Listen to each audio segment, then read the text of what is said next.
اور وہ کام کر بیٹھتے ہیں جو شریعت جس کی اجازت نہیں دیتا، اور بعد میں جب انہیں صحیح چیز کا علم ہوتا ہے تو بہت پچھتاتے ہیں۔ تو کیوں نہ ہو کہ ہم وہ چیز کو پہلے ہی جان لیں جو عقیدے کو بگاڑنے میں آج اس معاشرے میں سب سے زیادہ اہم رول ادا کر رہی ہے۔ جو عقیدے میں بگاڑ آ رہا ہے لوگوں کی، وہ اسی قسم سے آ رہا ہے کہ لوگوں کو جنوں کی حقیقت نہیں پتہ، جادو کیا ہے، اس کا علاج کیسے ہوتا ہے، علم نہیں ہے۔ لوگ سمجھتے ہیں کہ شریعت اسلامیہ نے اس معاملے میں ہم کو یوں ہی چھوڑ دیا، بھٹکنے دیا، اور وہ کہتے ہیں کہ بھائی یہ معاملہ اس سے حل نہیں ہونے والا، ہمیں کچھ اور کرنا ہوگا۔ تو یاد رکھیں شریعت اسلامیہ ایک مکمل دین ہے، ایک مکمل دین ہے۔ اس نے کسی چیز کو نہیں چھوڑا۔ انسانی زندگی کے تعلق سے جو بھی مسائل ہے، اس دین نے اس کو ایڈریس کیا، اس دین نے اس سے مخاطبت کی اور اس چیز کو بتایا، اور کس طرح سے صحیح عقیدہ رکھا جائے اور کیا چیز غلط ہے اس کے تعلق سے تفصیلات دی۔ تو بہت سی بار یوں ہوتا ہے کہ لوگ چونکہ غلط فہمی ملوث ہوتے ہیں، وہ سمجھتے ہیں کہ اب اس کا کوئی حل نہیں ہے، لہٰذا پھر وہ یہاں اور وہاں ایسے اور ویسے کے پاس جاتے ہیں جو ان کو اللہ اور اس کے رسول کے نام پر، اللہ کی کتاب کے نام پر، شریعت کے نام پر، قرآنی آیتوں کے نام پر پھر لوٹ اور کھسوٹ کا بازار گرم کرتا ہے۔ اور یوں تو جتنے معالج اس معاشرے میں پائے جاتے ہیں سبھی قرآن حدیث سے علاج کرتے ہیں، لیکن افسوس صحیح طریقہ کوئی اس میں اپناتے نہیں تھے، اللہ ماشاء اللہ کہ چند لوگ اس تعلق سے جو ہے صحیح رویہ اختیار کرتے ہیں۔ تو آئیے اس کی حقیقت کیا ہے؟ کیا رسول اللہ صلی اللہ علیہ وسلم کے زمانے میں واقعات ہوئے؟ آپ صلی اللہ علیہ وسلم نے کیا کیا، کس چیز کا حکم دیا، شریعت مطہرہ نے اس معاملے میں کیا گائیڈ لائنز دی، کیا ہمیں جو ہے باتیں بتائی کہ کس چیز پر عمل کریں؟ انشاءاللہ مختصر سے اس وقت میں یہ تمام چیزیں رکھنے کی کوشش کروں گا، اور اس کی سنگینیاں بھی رکھوں گا کہ اس کی حقیقت کیا ہے۔ سب سے پہلی چیز تو یہ کہ میں نے جس طرح سے خطبے میں آپ کے سامنے قرآن پاک کی جو ہے 3 آیتیں تلاوت کی۔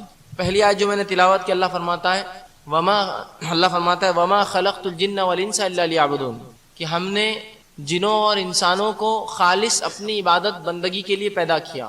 تو قرآنی آیت یہاں ایک چیز کی طرف اشارہ کر رہی ہے، اور وہ ایک مخلوق ہے جس کی طرف اشارہ ہو رہا ہے، اور وہ ایسی مخلوق ہے جس سے سوال و جواب ہونے والا ہے۔ اسی لیے انس اور جن کو ساتھ لایا گیا اور کہا وما خلقت الجن والانس الا لیعبدون، میں نے جنوں اور انسانوں کو خالص اپنی عبادت کے لیے پیدا کیا۔ تو گویا جن بھی کوئی ایک مخلوق ہے جو ہم جیسی ہے، اور اسے انہی چیزوں کا حکم ہے جو ہمیں حکم ہے، اور وہ مکلف ہے اپنے رب کے سامنے، وہ جواب دہ ہے، اسے جواب دینا ہے اپنی کارکردگی، اپنے اعمال کے اعتبار سے۔ اسی لیے کہا وما خلقت الجن والانس الا لیعبدون۔ دوسری مخلوقات کے تعلق سے اللہ نے یہ نہیں کہا، ہاں تمام اللہ کی دیگر مخلوقات وہ اللہ کی اطاعت، حمد و ثنا اور کبریائی بڑائی بیان کرتے رہتی ہے۔ صرف یہ 2 مخلوق ایسی اس کو اختیار ہے، ایمان لائے یا کفر اختیار کرے، شریعت اسلامیہ پہ چلے یا منمانی کرے۔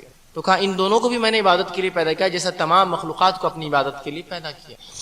اس طرح اللہ رب العزت سورہ ہجر کی آیت نمبر 27 میں فرماتا ہے اور کہتا ہے، اللہ فرماتا ہے وَالْجَانَّ خَلَقْنَاهُ مِنْ قَبْلُ نَارِ السَّمُومِ، کہ ہم نے جنوں کو انسان سے پہلے پیدا کیا، ہم نے جنوں کو انسان سے پہلے پیدا کیا اور بنا لو والی آنکھ سے پیدا کیا۔ تو یہاں ان کی تخلیق کے تعلق سے تفصیلات آ رہی ہیں کہ ان کی تخلیق ہم نے کیسے کی۔ آدم کی تخلیق مطلب ہماری تخلیق مٹی سے ہوئی، فرشتوں کی تخلیق اللہ نے نور سے کی، جنوں کی تخلیق اللہ نے آنکھ سے کی، اور مختلف مقامات پر ان کے تعلق سے تفصیلات دی گئی اور بتایا گیا۔ تو یہاں فرمایا ہم نے جنوں کو اس سے پہلے، آدم سے پہلے جو ہے بنا لو والی آنکھ سے پیدا کیا، ناری سموم کے لفظ استعمال کیا، بنا لو والی آنکھ، اس سے ان کی تخلیق ہوئی۔ لہٰذا فطرتاً یہ تھوڑے گرم اور تیز ہوتے ہیں، چونکہ اللہ نے جس چیز کو جس سے پیدا کیا، ہمیں مٹی سے پیدا کیا، ہماری فطرت آدم علیہ السلام کے رویے سے پتہ چلتا ہے پورے قرآن میں، اور جنوں کی فطرت ابلیس کے رویے سے پتہ چلتا ہے، اپنے رویے میں بہت سخت تھا یہ۔ بہرحال اطاعت کے وہ بھی مکلف ہے، اطاعت کے ہم بھی مکلف ہیں۔ آئیے آگے تیسری آیت جو سورہ رحمان کی آیت میں نے تلاوت کی، آیت نمبر 15 تھی، وَخَلَقَ الْجَانَّ مِن مَارِجٍ مِّن نَّارٍ، کہ اللہ نے فرمایا اور جنات کو آنکھ کے شعلے سے ہم نے پیدا کیا، آنکھ کے شعلے سے پیدا کیا اور بنا لو والا تھا۔ دونوں آیتوں کو ملا دیے تو یہ تفصیلات سامنے آتی ہیں۔ تو گویا ان کی بھی تخلیق ہوئی، اور یہ بھی ایک مکلف مخلوق ہے، رب کے سامنے جواب دہ ہے اپنے اعمال کے اعتبار سے۔ بہت سے لوگ سوال کرتے ہیں کہ جن مکلف ہے، سزا اور جزا؟ ہاں، ان کے تعلق سے بھی تمام وہی چیزیں جو ہمارے تعلق سے ہیں۔ اب آئیے ہم امت کا یہ حال دیکھتے ہیں اس مسئلے میں کہ امت افراط اور تفریط کی شکار ہے اس مسئلے میں۔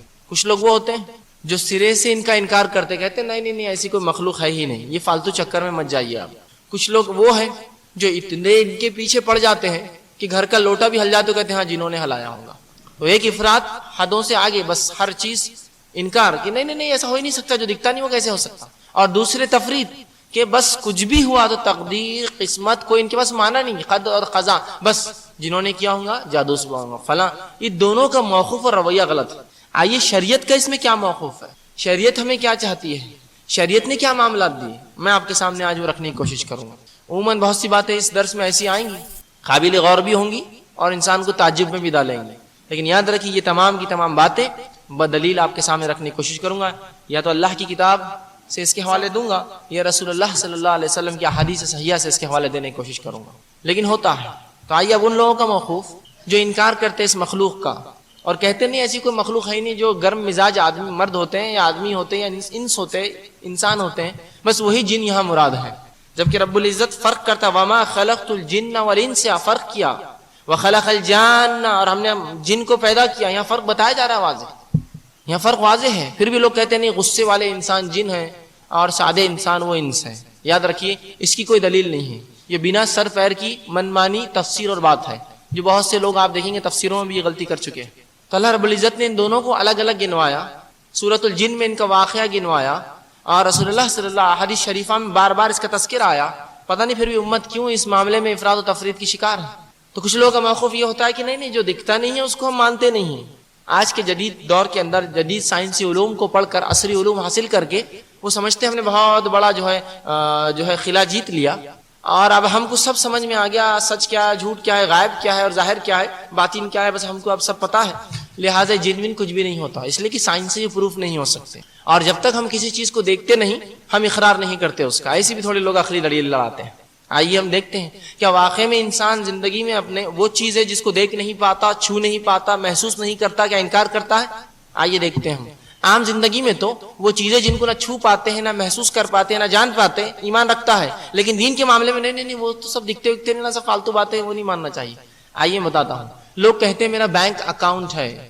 میرا یہ سوال ہے کہ آپ نے کبھی دیکھا آپ کا بینک اکاؤنٹ کہاں رہتا ہے؟ کئی مینیجر کو بولی میرا بینک اکاؤنٹ بتائیے, وہ نہیں کچھ بینک اکاؤنٹ نہیں رہتا, سب ایک جگہ پیسہ جمع ہوتا, تم کو ایک پاس بک دیتے, چیک بک دیتے, بس یہی اکاؤنٹ, جاؤ پاگل چالے مت کرو باقی بینک میں.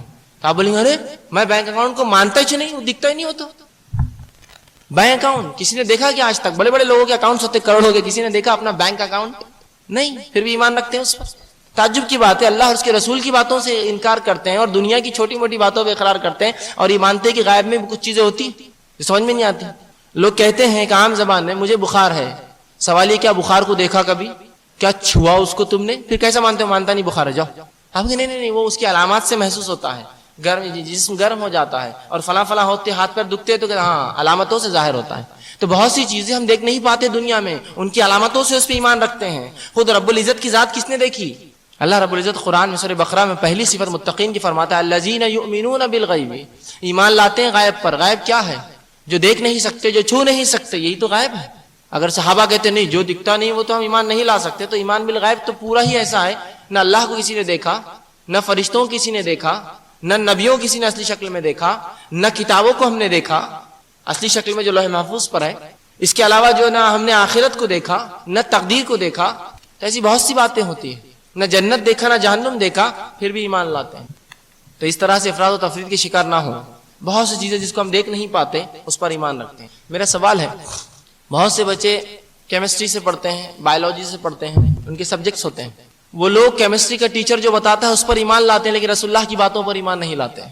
اس نے کہہ دیا کہ یہ پروٹون سے, یہ نیوٹرون سے, یہ الیکٹرون سے, ایمان لا لیا. میرے سوال یہ, کیا کسی نے دیکھا آج تک ایک نے بھی ہم میں سے پروٹون, نیوٹرون, الیکٹرون کیسے ہوتے ہیں؟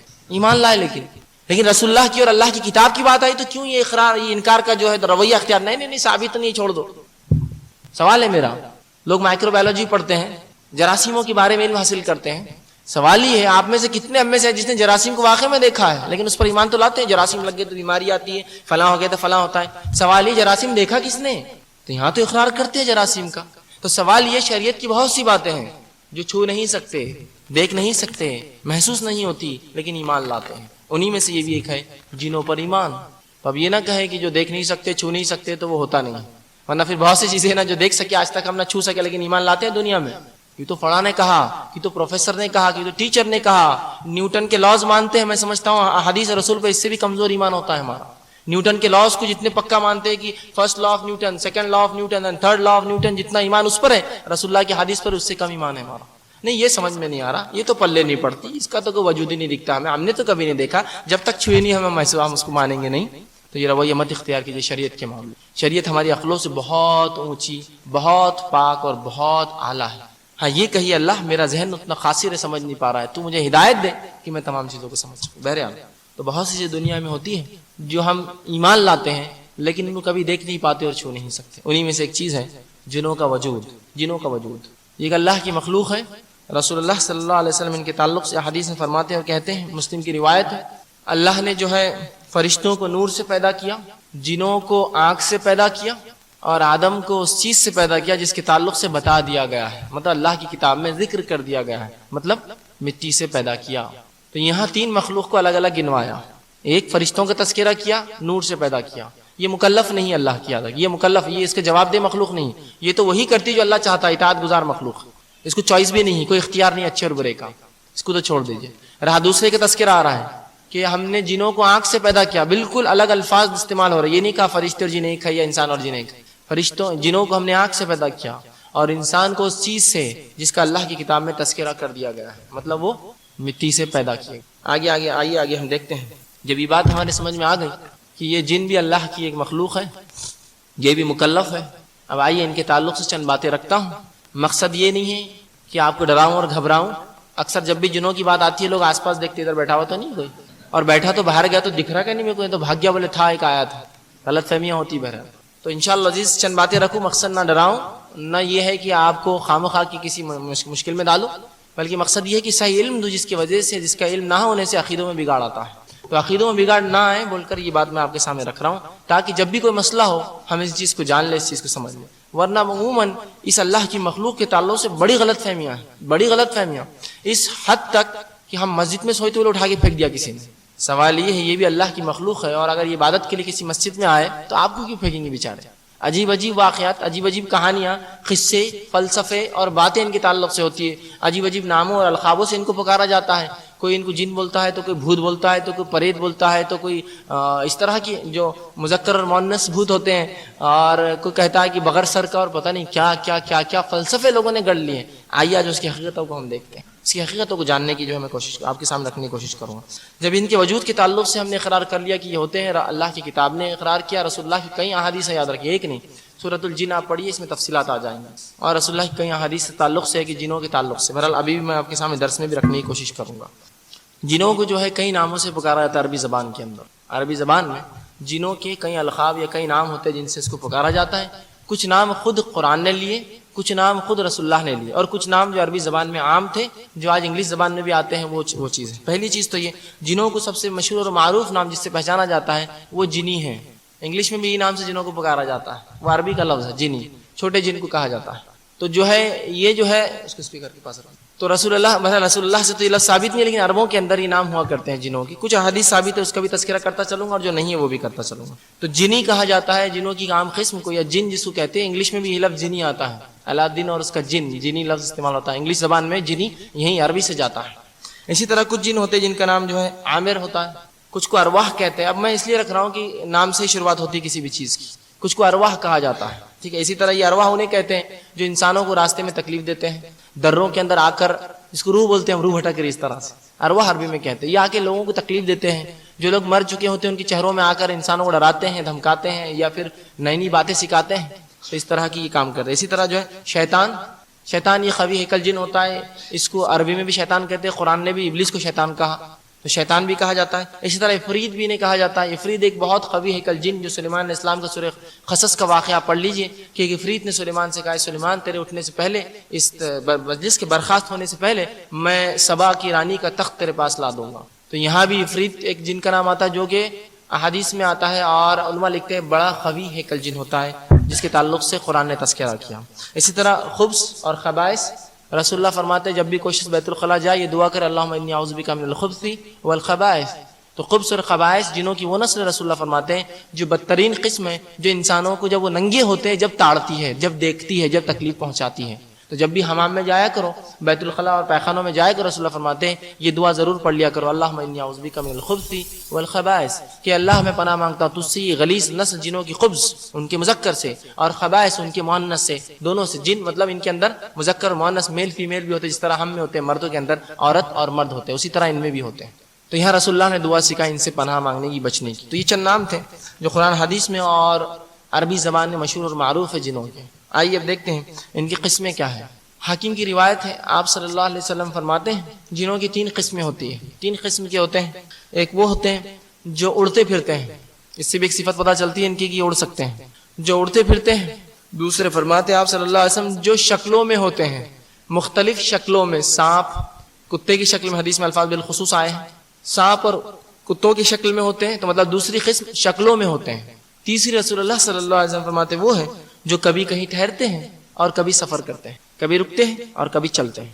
تو یہ 3 قسمیں رسول اللہ صلی اللہ علیہ وسلم بتائیں ان کی رہائش کے اعتبار سے۔ ایک وہ جو اڑتی پھرتی ہے، دوسری قسم وہ جو جانوروں کی شکل میں یا کسی شکل میں آتی ہے، لیکن میں پھر کہوں گا ہر چیز پر یہ شک مت کیجیے آپ کی جن تو نہیں ہے کہیں، ورنہ کوئی کتا آ کے آپ کے سامنے کچھ کھا رہا بڑے جان دو چھیڑو مت، پتہ نہیں جن تو نہیں ہو، یہ معنی نہیں یاد رکھیں۔ آگے رکھوں گا اس کی تفصیلات، آگے تفصیلات رکھوں گا کہ شکلیں کب لیتے ہیں اور کیا نقصان ان کو ہوتا ہے اس میں۔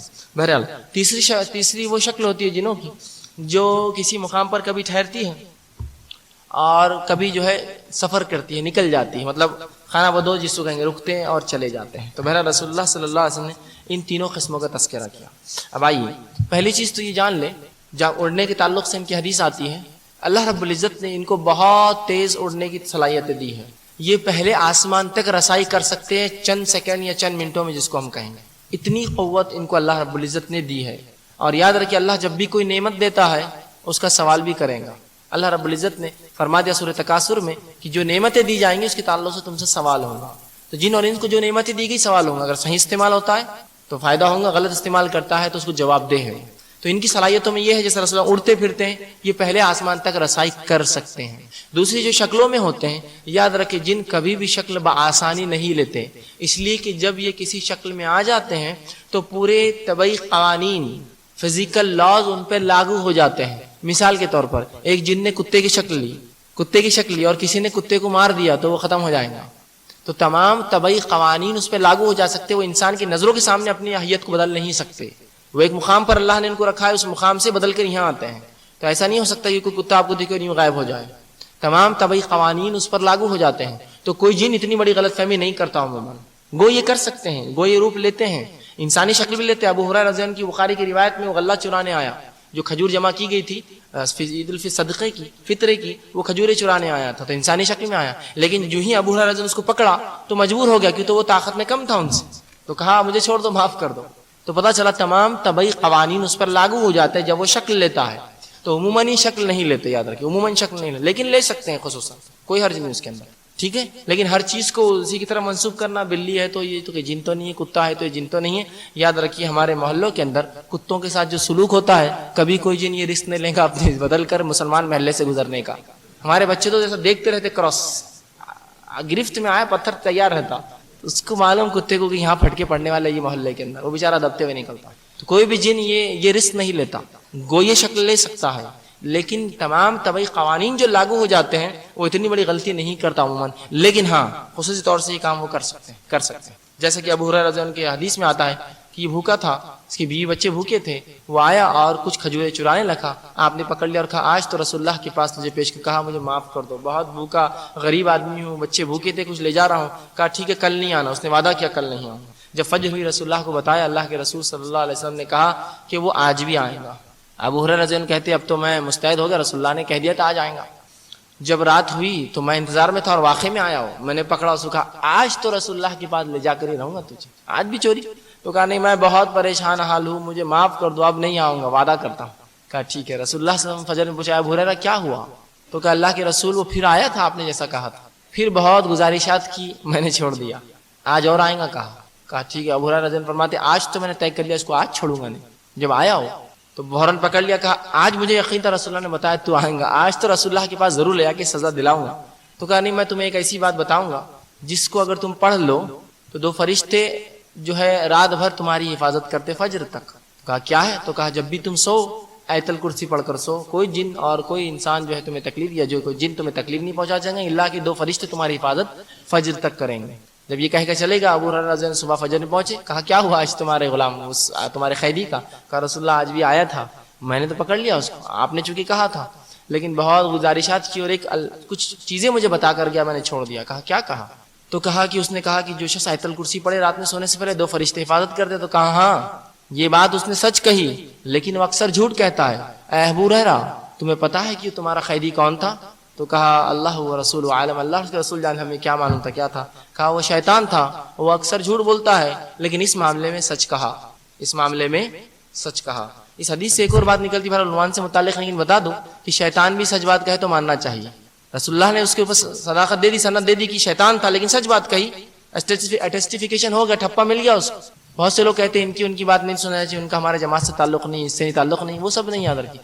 حق بات جو بھی بولے، کوئی بھی انسان بولے، اس کو لینا چاہیے ہمیشہ، حق حق ہوتا ہے، ٹھیک ہے؟ اور باطل پھر کوئی بھی بولے، کتنا ہی بڑا اور چھوٹا آدمی ہو، اس کو چھوڑ دینا چاہیے۔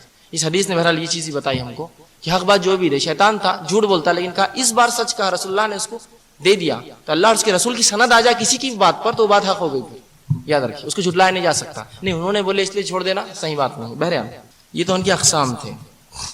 اسی طرح کچھ جانور ہوتے ہیں جو ان کو دیکھ سکتے ہیں۔ رسول اللہ صلی اللہ علیہ وسلم فرماتے ہیں، ابو داؤد کی روایت ہے، جب تم رات میں سو اور کتے کو بھونکتا ہو یا روتا ہو سنو یا گدھا چلائے تو پناہ مانگو اللہ میں شیطان مردود سے، یہ وہ چیزیں دیکھتے ہیں جو تم نہیں دیکھتے، یہ وہ چیزیں دیکھتے ہیں گدھا اور کتا جو تم نہیں دیکھتے، تو لہٰذا جب بھی سو یا جب بھی ان کی آواز سنو رات میں تو اللہ میں پناہ مانگو شیطان مردود سے۔ مطلب یہ دو جانور شیاطین کو دیکھتے ہیں، ٹھیک؟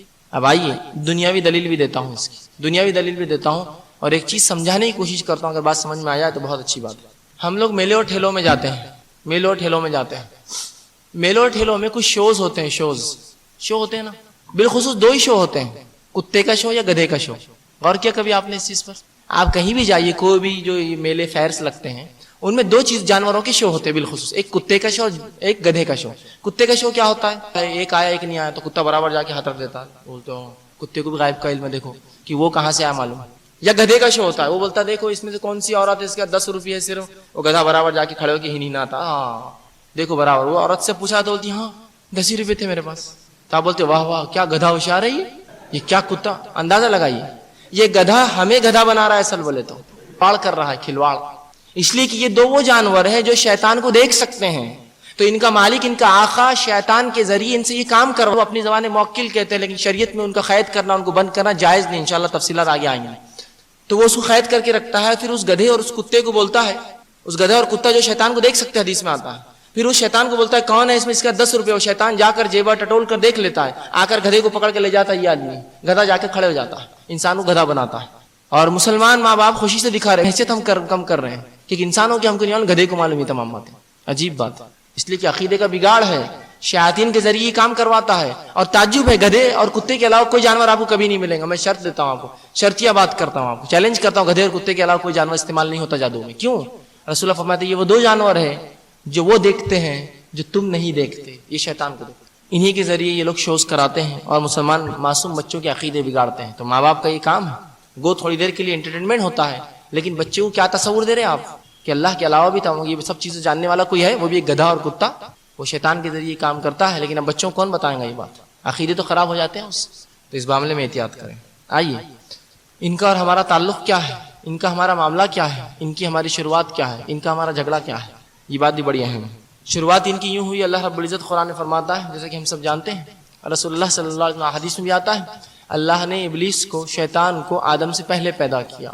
بخاری، مسلم اور ترمذی کی حدیث کا مجموعہ ہے۔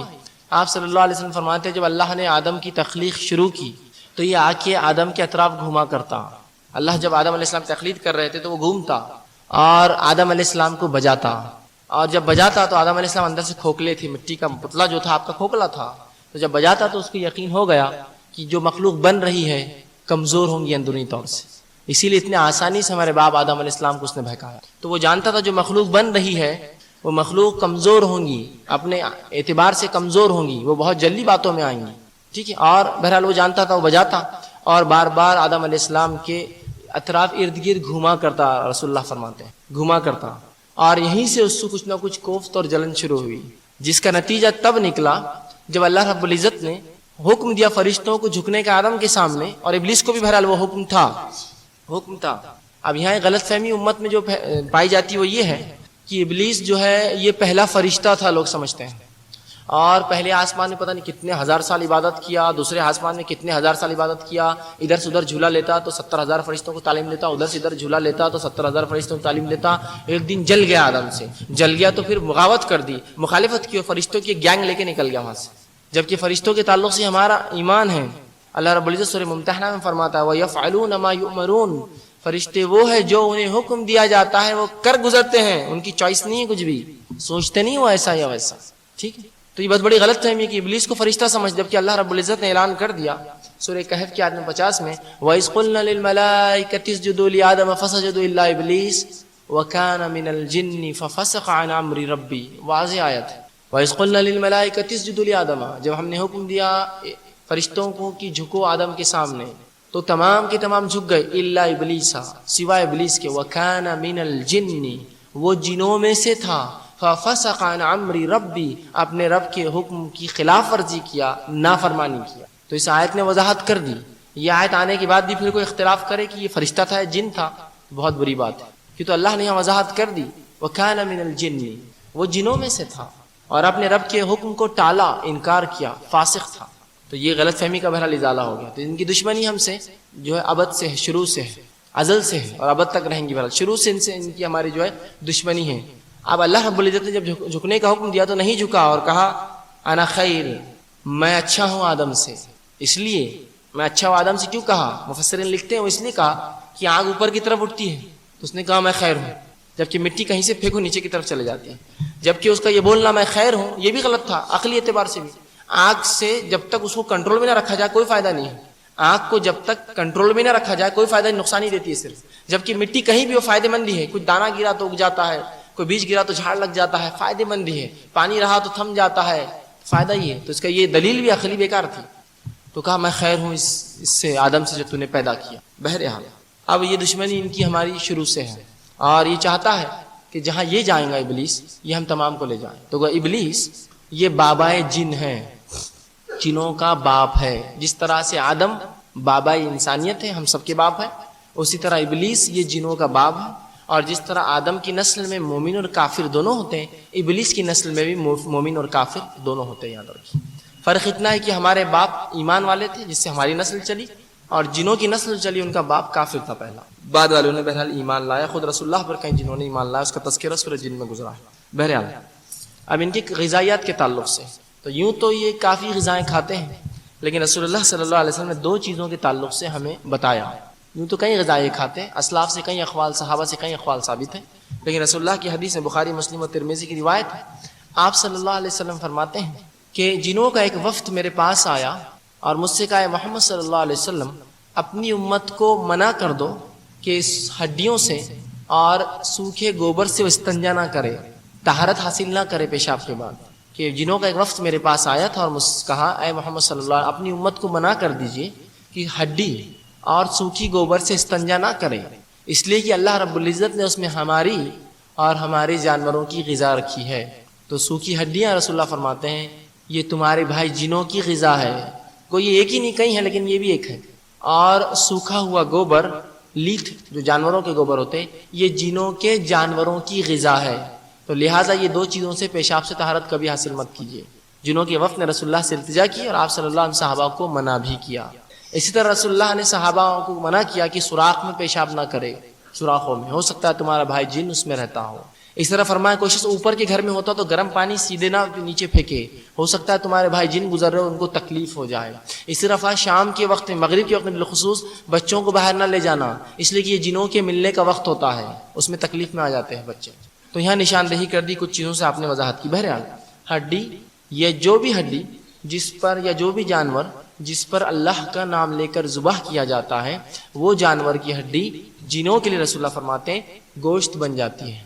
ہر وہ جانور جس پر اللہ کا نام لے کر ذبح کیا جاتا ہے وہ ہڈی تمہارے مومن بھائی جنوں کے لیے گوشت بن جاتی ہے. اور جو لیت تمہارے جانوروں کی سوکھی ہوتی ہے وہ جو ہے تمہارے مومن بھائی جنوں کے جانوروں کی غذا ہے، ان کی غذا نہیں، ان کے جانوروں کی. اس حدیث سے ایک بات اور پتہ چلی کہ ان کے جانور بھی ہوتے ہیں. کیسے؟ واللہ اعلم بالصواب، اللہ جانتا ہے. کہ تو رسول اللہ نے سے کوئی وضاحت کسی صحیح حدیث میں نہیں، لہٰذا اس معاملے ہم بھی خاموش رہتے. بس اتنا تو پتہ چل گیا جانور بھی ہوتے ہیں. ان کے رہنے کے ٹھکانے یا جگہ، عموماً جو ہمارا عنوان ہے آج کا، جن اور جادو، اس میں ہم ان جنوں کے تعلق سے بات دیکھیں گے جو کافر ہوتے ہیں۔ مومنوں کا معاملہ تو ہمارے جیسا ہی رہا، لیکن یہاں جو میں رکھوں گا آپ کے سامنے جو دیگر باتیں، یہ کافروں کے تعلق سے، جن کو ہم شیطان کہتے ہیں۔ تو جب میں اپنے درس کے بیچ میں شیطان کہوں تو آپ سمجھ لیجئے کافر جن، اور جب جن کہوں تو سمجھ جائیے مومن جن۔ ٹھیک ہے، ٹھیک ہے۔ تو یہاں اکثر جو باتیں ہوں گی شیاطین کے تعلق سے ہوں گی، برے جنوں کے تعلق سے ہوں گی۔ ٹھیک ہے، تو اب ان کے رہنے کے ٹھکانے کیا ہے؟ رسول اللہ صلی اللہ علیہ وسلم کی ایک روایت ہے، مسلم کی حدیث ہے، اور بلال بن حارث رضی اللہ عنہ اس حدیث کے راوی وہ کہتے ہیں کہ ایک بار رسول اللہ صلی اللہ علیہ وسلم استنجا کے لیے، رفع حاجت کے لیے، فارغ ہونے کے لیے گئے۔ عموماً رسول اللہ کا یہ معمول تھا کہ رفع حاجت کے لیے، پیشاب پیخانے سے جو ہے اس چیز سے فارغ ہونے کے لیے آپ ہماری نظروں سے دور چلے جاتے، بہت دور جاتے کہ کوئی دیکھ نہ سکے، آڑ میں بیٹھتے۔ تو ایک بار رسول اللہ رفع حاجت کے لیے گئے اور ہم نے شدید چیخ اور پکار سنی، ہم پریشان ہوئے، لیکن کسی نے ہمت نہ کی آگے جانے کی، چونکہ رسول اللہ نظروں سے بہت دور جایا کرتے، ہم رکے رہے۔ وہ کہتے ہیں اس کے تھوڑی دیر بعد رسول اللہ صلی اللہ علیہ وسلم واپس تشریف فرما ہوئے لائے۔ ہم نے کہا اللہ کے رسول، ہم تو گھبرا گئے تھے، ہم کو تو ڈر لاحق ہوا کہیں آپ کی جان پر تو کوئی بات نہیں آ گئی تھی۔ تو رسول اللہ صلی اللہ علیہ وسلم فرمایا نہیں، ایسا نہیں ہوا تھا، جب میں گیا تو مومن اور کافر جنوں میں شدید ٹکراؤ ہوا، لڑائی ہو گئی ان کے اندر، مومن اور کافر جنوں میں شدید ٹکراؤ ہوا، اور وہ دونوں گروہ میرے پاس آئے اور کہا محمد صلی اللہ علیہ وسلم فیصلہ کر دو، ٹھکانے ہمارے فیصلہ کر دو، کون کہاں رہیں گا۔ جھگڑا ہوا تھا رہنے کے اعتبار سے، تو جھگڑا جو تھا رہنے کے اعتبار سے ہوا، تو کہا کہ آپ فیصلہ کر دیجئے کون کہاں رہیں گا۔ آپ صلی اللہ علیہ وسلم فرماتے ہیں، صحیح حدیث سے مسلم کی روایت ہے، آپ فرماتے ہیں کہ پھر میں نے کیا کیا، دونوں میں فیصلہ کر دیا۔ صحابہ نے کہا اللہ کے رسول کس کو کیا دیا آپ نے، کس کو کیا دیا آپ نے، کیا فیصلہ کیا؟ تو کہا میں نے اونچے مقامات، پہاڑی علاقے یہ جو ہے مومن جنوں کو دے دیے، اور درے جو پہاڑوں کے بیچ کا علاقہ ہوتا ہے، اور خالی ٹاپو یا وادیاں جو سمندروں میں ہوتی ہے، یہ کافر جنوں کو میں نے دے دی، شیاطین کو یہ دے دی اور یہ کر دی، اور ان دونوں نے میرے فیصلے کو سن لیا اور مان لیا۔ مطلب اونچے علاقوں کے اندر مومن جن عموماً رہتے ہیں، پہاڑی علاقوں میں، اور نچلے درے جو ہوتے ہیں پہاڑ کے بیچ کے علاقے، یا وہ ٹاپو جو غیر آباد ہوتے ہیں، انسانیت بستی نہیں، سمندروں میں ہوتے ہیں نا، تو یہاں کافر جنوں کی وہ ہے۔ اسی لیے جب بھی وادی سے گزرو تو اللہ کے رسول نے فرمایا اللہ میں پناہ مانگو، اس لیے کہ یہاں کافر جن زبردست حملہ کرتے ہیں مومن یا مسافروں پر۔ یہ ہوتا تھا رسول اللہ کے دور میں، یہ ہوتا تھا کہ مشرکین مکہ جب کسی وادی سے گزرتے تو یہ اس وادی کے بڑے جن میں پناہ مانگتے۔ رسول اللہ فرماتے اس وجہ سے یہ ہوتا کہ وہ جن اور آب و تاب سے حملہ کرتا، تاکہ اگلی بار لگے کہ پناہ مانگے تو یہ حال ہے، تو اگلی بار اور پناہ مانگتے۔ تو اس طرح سے وادی اور دروں میں یہ رہتے۔ اسی طرح جو ہے ان کے رہنے کی جگہ ہے جو بالخصوص شیاطین رہتے ہیں، وہ جان لیں قبرستانوں میں رہتے ہیں، اس لیے قبرستان وہ جگہ ہے جہاں عبادات کا حکم نہیں ہے، یہ وہاں ہوتے ہیں۔ اسی طرح جو حمام اور پیخانوں میں یہ ہوتے ہیں، بیت الخلاء جس کو ہم کہتے ہیں، اکثر چونکہ انسان یہاں ننگا ہوتا ہے اور عموماً طہارت نہیں ہوتی ہے اس کو، تو یہاں بھی یہ اکثریت پایا جاتا ہے، اسی لیے یہاں رسول اللہ نے کہا جب بھی داخل ہو پناہ مانگو۔ اسی طرح جو ہے یہ ویران وادیوں میں بستے ہیں، ویران وادیوں میں، تو جب بھی وادیوں میں گزر ہو اللہ میں پناہ مانگے شیطان مردود سے، ویران وادیوں میں رہتے ہیں۔ اسی طرح وہ گھر جن پر اللہ کا نام لے کر تالے نہ ڈالے جائے اور اللہ کے نام لے کر تالے نہ کھولے جائے، اس میں بھی رہتا ہے۔ اور رسول اللہ فرماتے ہیں کہ وہ گھر جن پر بغیر اللہ کا نام لے کے تالے ڈالے جاتے ہیں، شیطان اپنے مال والوں سے کہتا ہے آج رہنے کا انتظام ہو گیا، اور وہ گھر جن میں بغیر بسم اللہ پڑھ کے کھایا جاتا ہے، شیطان کہتا ہے آج کھانے کا انتظام ہو گیا، تو اپنے پیروکاروں سے کہتا ہے آج رہنے کھانے کا انتظام ہو گیا۔ جب کوئی مومن کھاتے وقت بسم اللہ پڑھ لیتا ہے تو کہتا ہے آج کھانے کا نہیں رہنے کا انتظام ہوا، اور جب کوئی تالا ڈالتے وقت بسم اللہ کہتا ہے اور کھانے کے وقت نہیں تو بولتا آج رہنے کا ہوا کھانے کا نہیں ہوا۔ تو وہ گھروں میں بھی یہ بستے ہیں جن گھروں کے تالے بسم اللہ پڑھ کر نہیں لگائے جاتے یا نہیں کھولے جاتے۔ رسول اللہ فرماتے ہیں جن گھروں کے تالوں قفلوں پر بسم اللہ پڑھ کر لگایا جاتا ہے، شیطان مدد نہیں کرتا چوروں کی کھولنے میں، وہ خود کرے الگ لیکن مدد شیطان کی مدد نہیں ہوتی اس کو۔ تو تالے جب بھی گھر کو ڈالے اللہ کا نام لے کے ڈالے، تالے جب بھی کھولے اللہ کا نام لے کے کھولے گھر کے دروازوں کے بالخصوص۔ اسی طرح یہ جو ہے قبرستانوں میں، بیت الخلاء میں، اور کوڑا کرکٹ گندی چیزیں جہاں ڈالی جاتی ہیں عموماً ویران وادیوں میں، ان قسم کے مقام پر شیاطین جن ہوتے ہیں۔ آئیے ان کی طاقت کا کیا معاملہ ہے، ان کی قوت اور طاقت کیا ہے؟ رب العزت نے اپنی کتاب، رسول اللہ صلی اللہ علیہ وسلم نے اپنی حدیث میں کافی تفصیلات دی ہیں۔ سب سے پہلی چیز تو ان کی طاقت اور قوت کے تعلق سے سلیمان علیہ السلام کا واقعہ یاد کر لیجیے، جس میں سلیمان علیہ السلام کے حکم پر جن جو ہے بڑے بڑے تعمیرات کرتے ہیں، اور ایسی تعمیرات جن کے تعلق سے آج بھی جو ہے سائنس پریشان ہے۔ اگر بیت المقدس اور اس کے اطراف کی تعمیرات آپ دیکھیں تو سائنس آج بھی پریشان ہے کہ اس زمانے میں کیا ٹیکنالوجی رہی ہوں گی جو اتنے بڑے بڑے پتھر مسجد اقصیٰ کے جو ہے دیواروں میں لگے ہیں، جن میں سے کچھ پتھر تو ایسے جو 700 ٹن کے ہیں ایک پتھر، اور جو 20 25 فٹ کے ہائٹ میں نصب کیے ہوئے، ایسا نیچے نہیں زمین کے پاس۔ تعجب کی بات ہے کہ یہ کرین 700 ٹن آج بھی مشکل ہے اٹھانا، اللہ کی بہت بہت خاص کرینیں آتی ہیں، 700 ٹن کوئی چھوٹا موٹا وزن نہیں ہوتا، تو ایک پتھر کا سائز 700 ٹن ہے۔ ظاہر سی بات ہے چونکہ ہم جانتے ہیں یہ کیسے کام ہوتا ہے، اللہ رب العزت نے قرآن میں بیان کر دیا کہ یہ سلیمان کے لیے بڑی بڑی تعمیرات کرتے اور بڑی بڑی دیگیں بناتے جن کو انسان ہلا نہ پائے، اور جو ہے غوطے لگاتے اور سیپیاں اور موتیاں جو سمندر میں سے نکال کے سلیمان کو لاتے، وہ اس لیے کہ سلیمان علیہ السلام کے تابع ان کو کیا گیا تھا، تابع کیا گیا تھا۔ لیکن سلیمان علیہ السلام کی بات یہ کسی کے لیے جائز نہیں کہ ان کو تابع کرے۔ آئیے اس کی دلیل رسول اللہ صلی اللہ علیہ وسلم حدیث جس میں آپ فرماتے ہیں میں کل رات نماز پڑھ رہا تھا، مسلم کی روایت ہے، میں کل رات نماز پڑھ رہا تھا، ایک شیطان آیا، مجھے تکلیف دی اور کوشش کی میرے منہ پر آنکھ کا انگارہ مارے، میں نے اسے دھر دبوچا اور پکڑ لیا اور اس کو مسجد نبوی کی ایک جھاڑ سے باندھ دیا اور کہا کہ کل صبح اشرار شریر قسم کے بچوں کو تجھ پر چھوڑوں گا اور تجھے مزہ چکھاؤں گا، اشرار بچوں کو چھوڑ دوں گا۔ صحابہ نے کہا اللہ کے رسول پھر کہاں ہے جب فجر میں آئے؟ تو کہا لیکن میں نے اسے چھوڑ دیا، مجھے اپنے بھائی سلیمان کی وہ دعا یاد آ گئی، اے اللہ میرے بعد ایسی ملکیت کسی کو عطا نہ کرنا، تو میں نے آزاد کر دیا اس کو۔ اور یہ سلیمان علیہ السلام کی وہ دعا ہے، تمام مفسرین لکھتے قبول ہوئی تھی، ایسی سلطنت کسی نبی کو نہیں ملیں گی بعد میں۔ وہ سلطنت یہ تھی کہ جن انس جھاڑ پہاڑ ہوا سب آپ کے تابع اللہ نے کی تھی، یہ سلطنت رسول اللہ کو بھی نہیں ملی، یاد رکھیے، بہت خاص چیز تھی جو اس نبی کا معجزہ تھا سلیمان علیہ الصلوۃ والسلام۔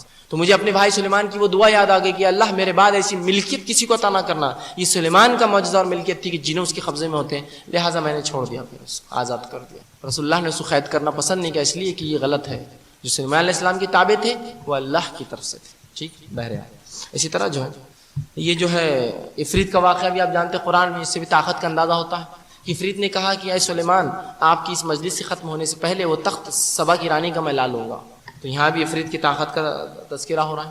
اسی طرح ان کی یہ بھی طاقت ہے کہ پہلے آسمان تک رسائی ہے ان کی، یہ پہلے آسمان تک پہنچ کر سکتے ہیں، پہلے آسمان تک ان کی رسائی، وہ کب کرتے ہیں انشاءاللہ آگے میں رکھوں گا۔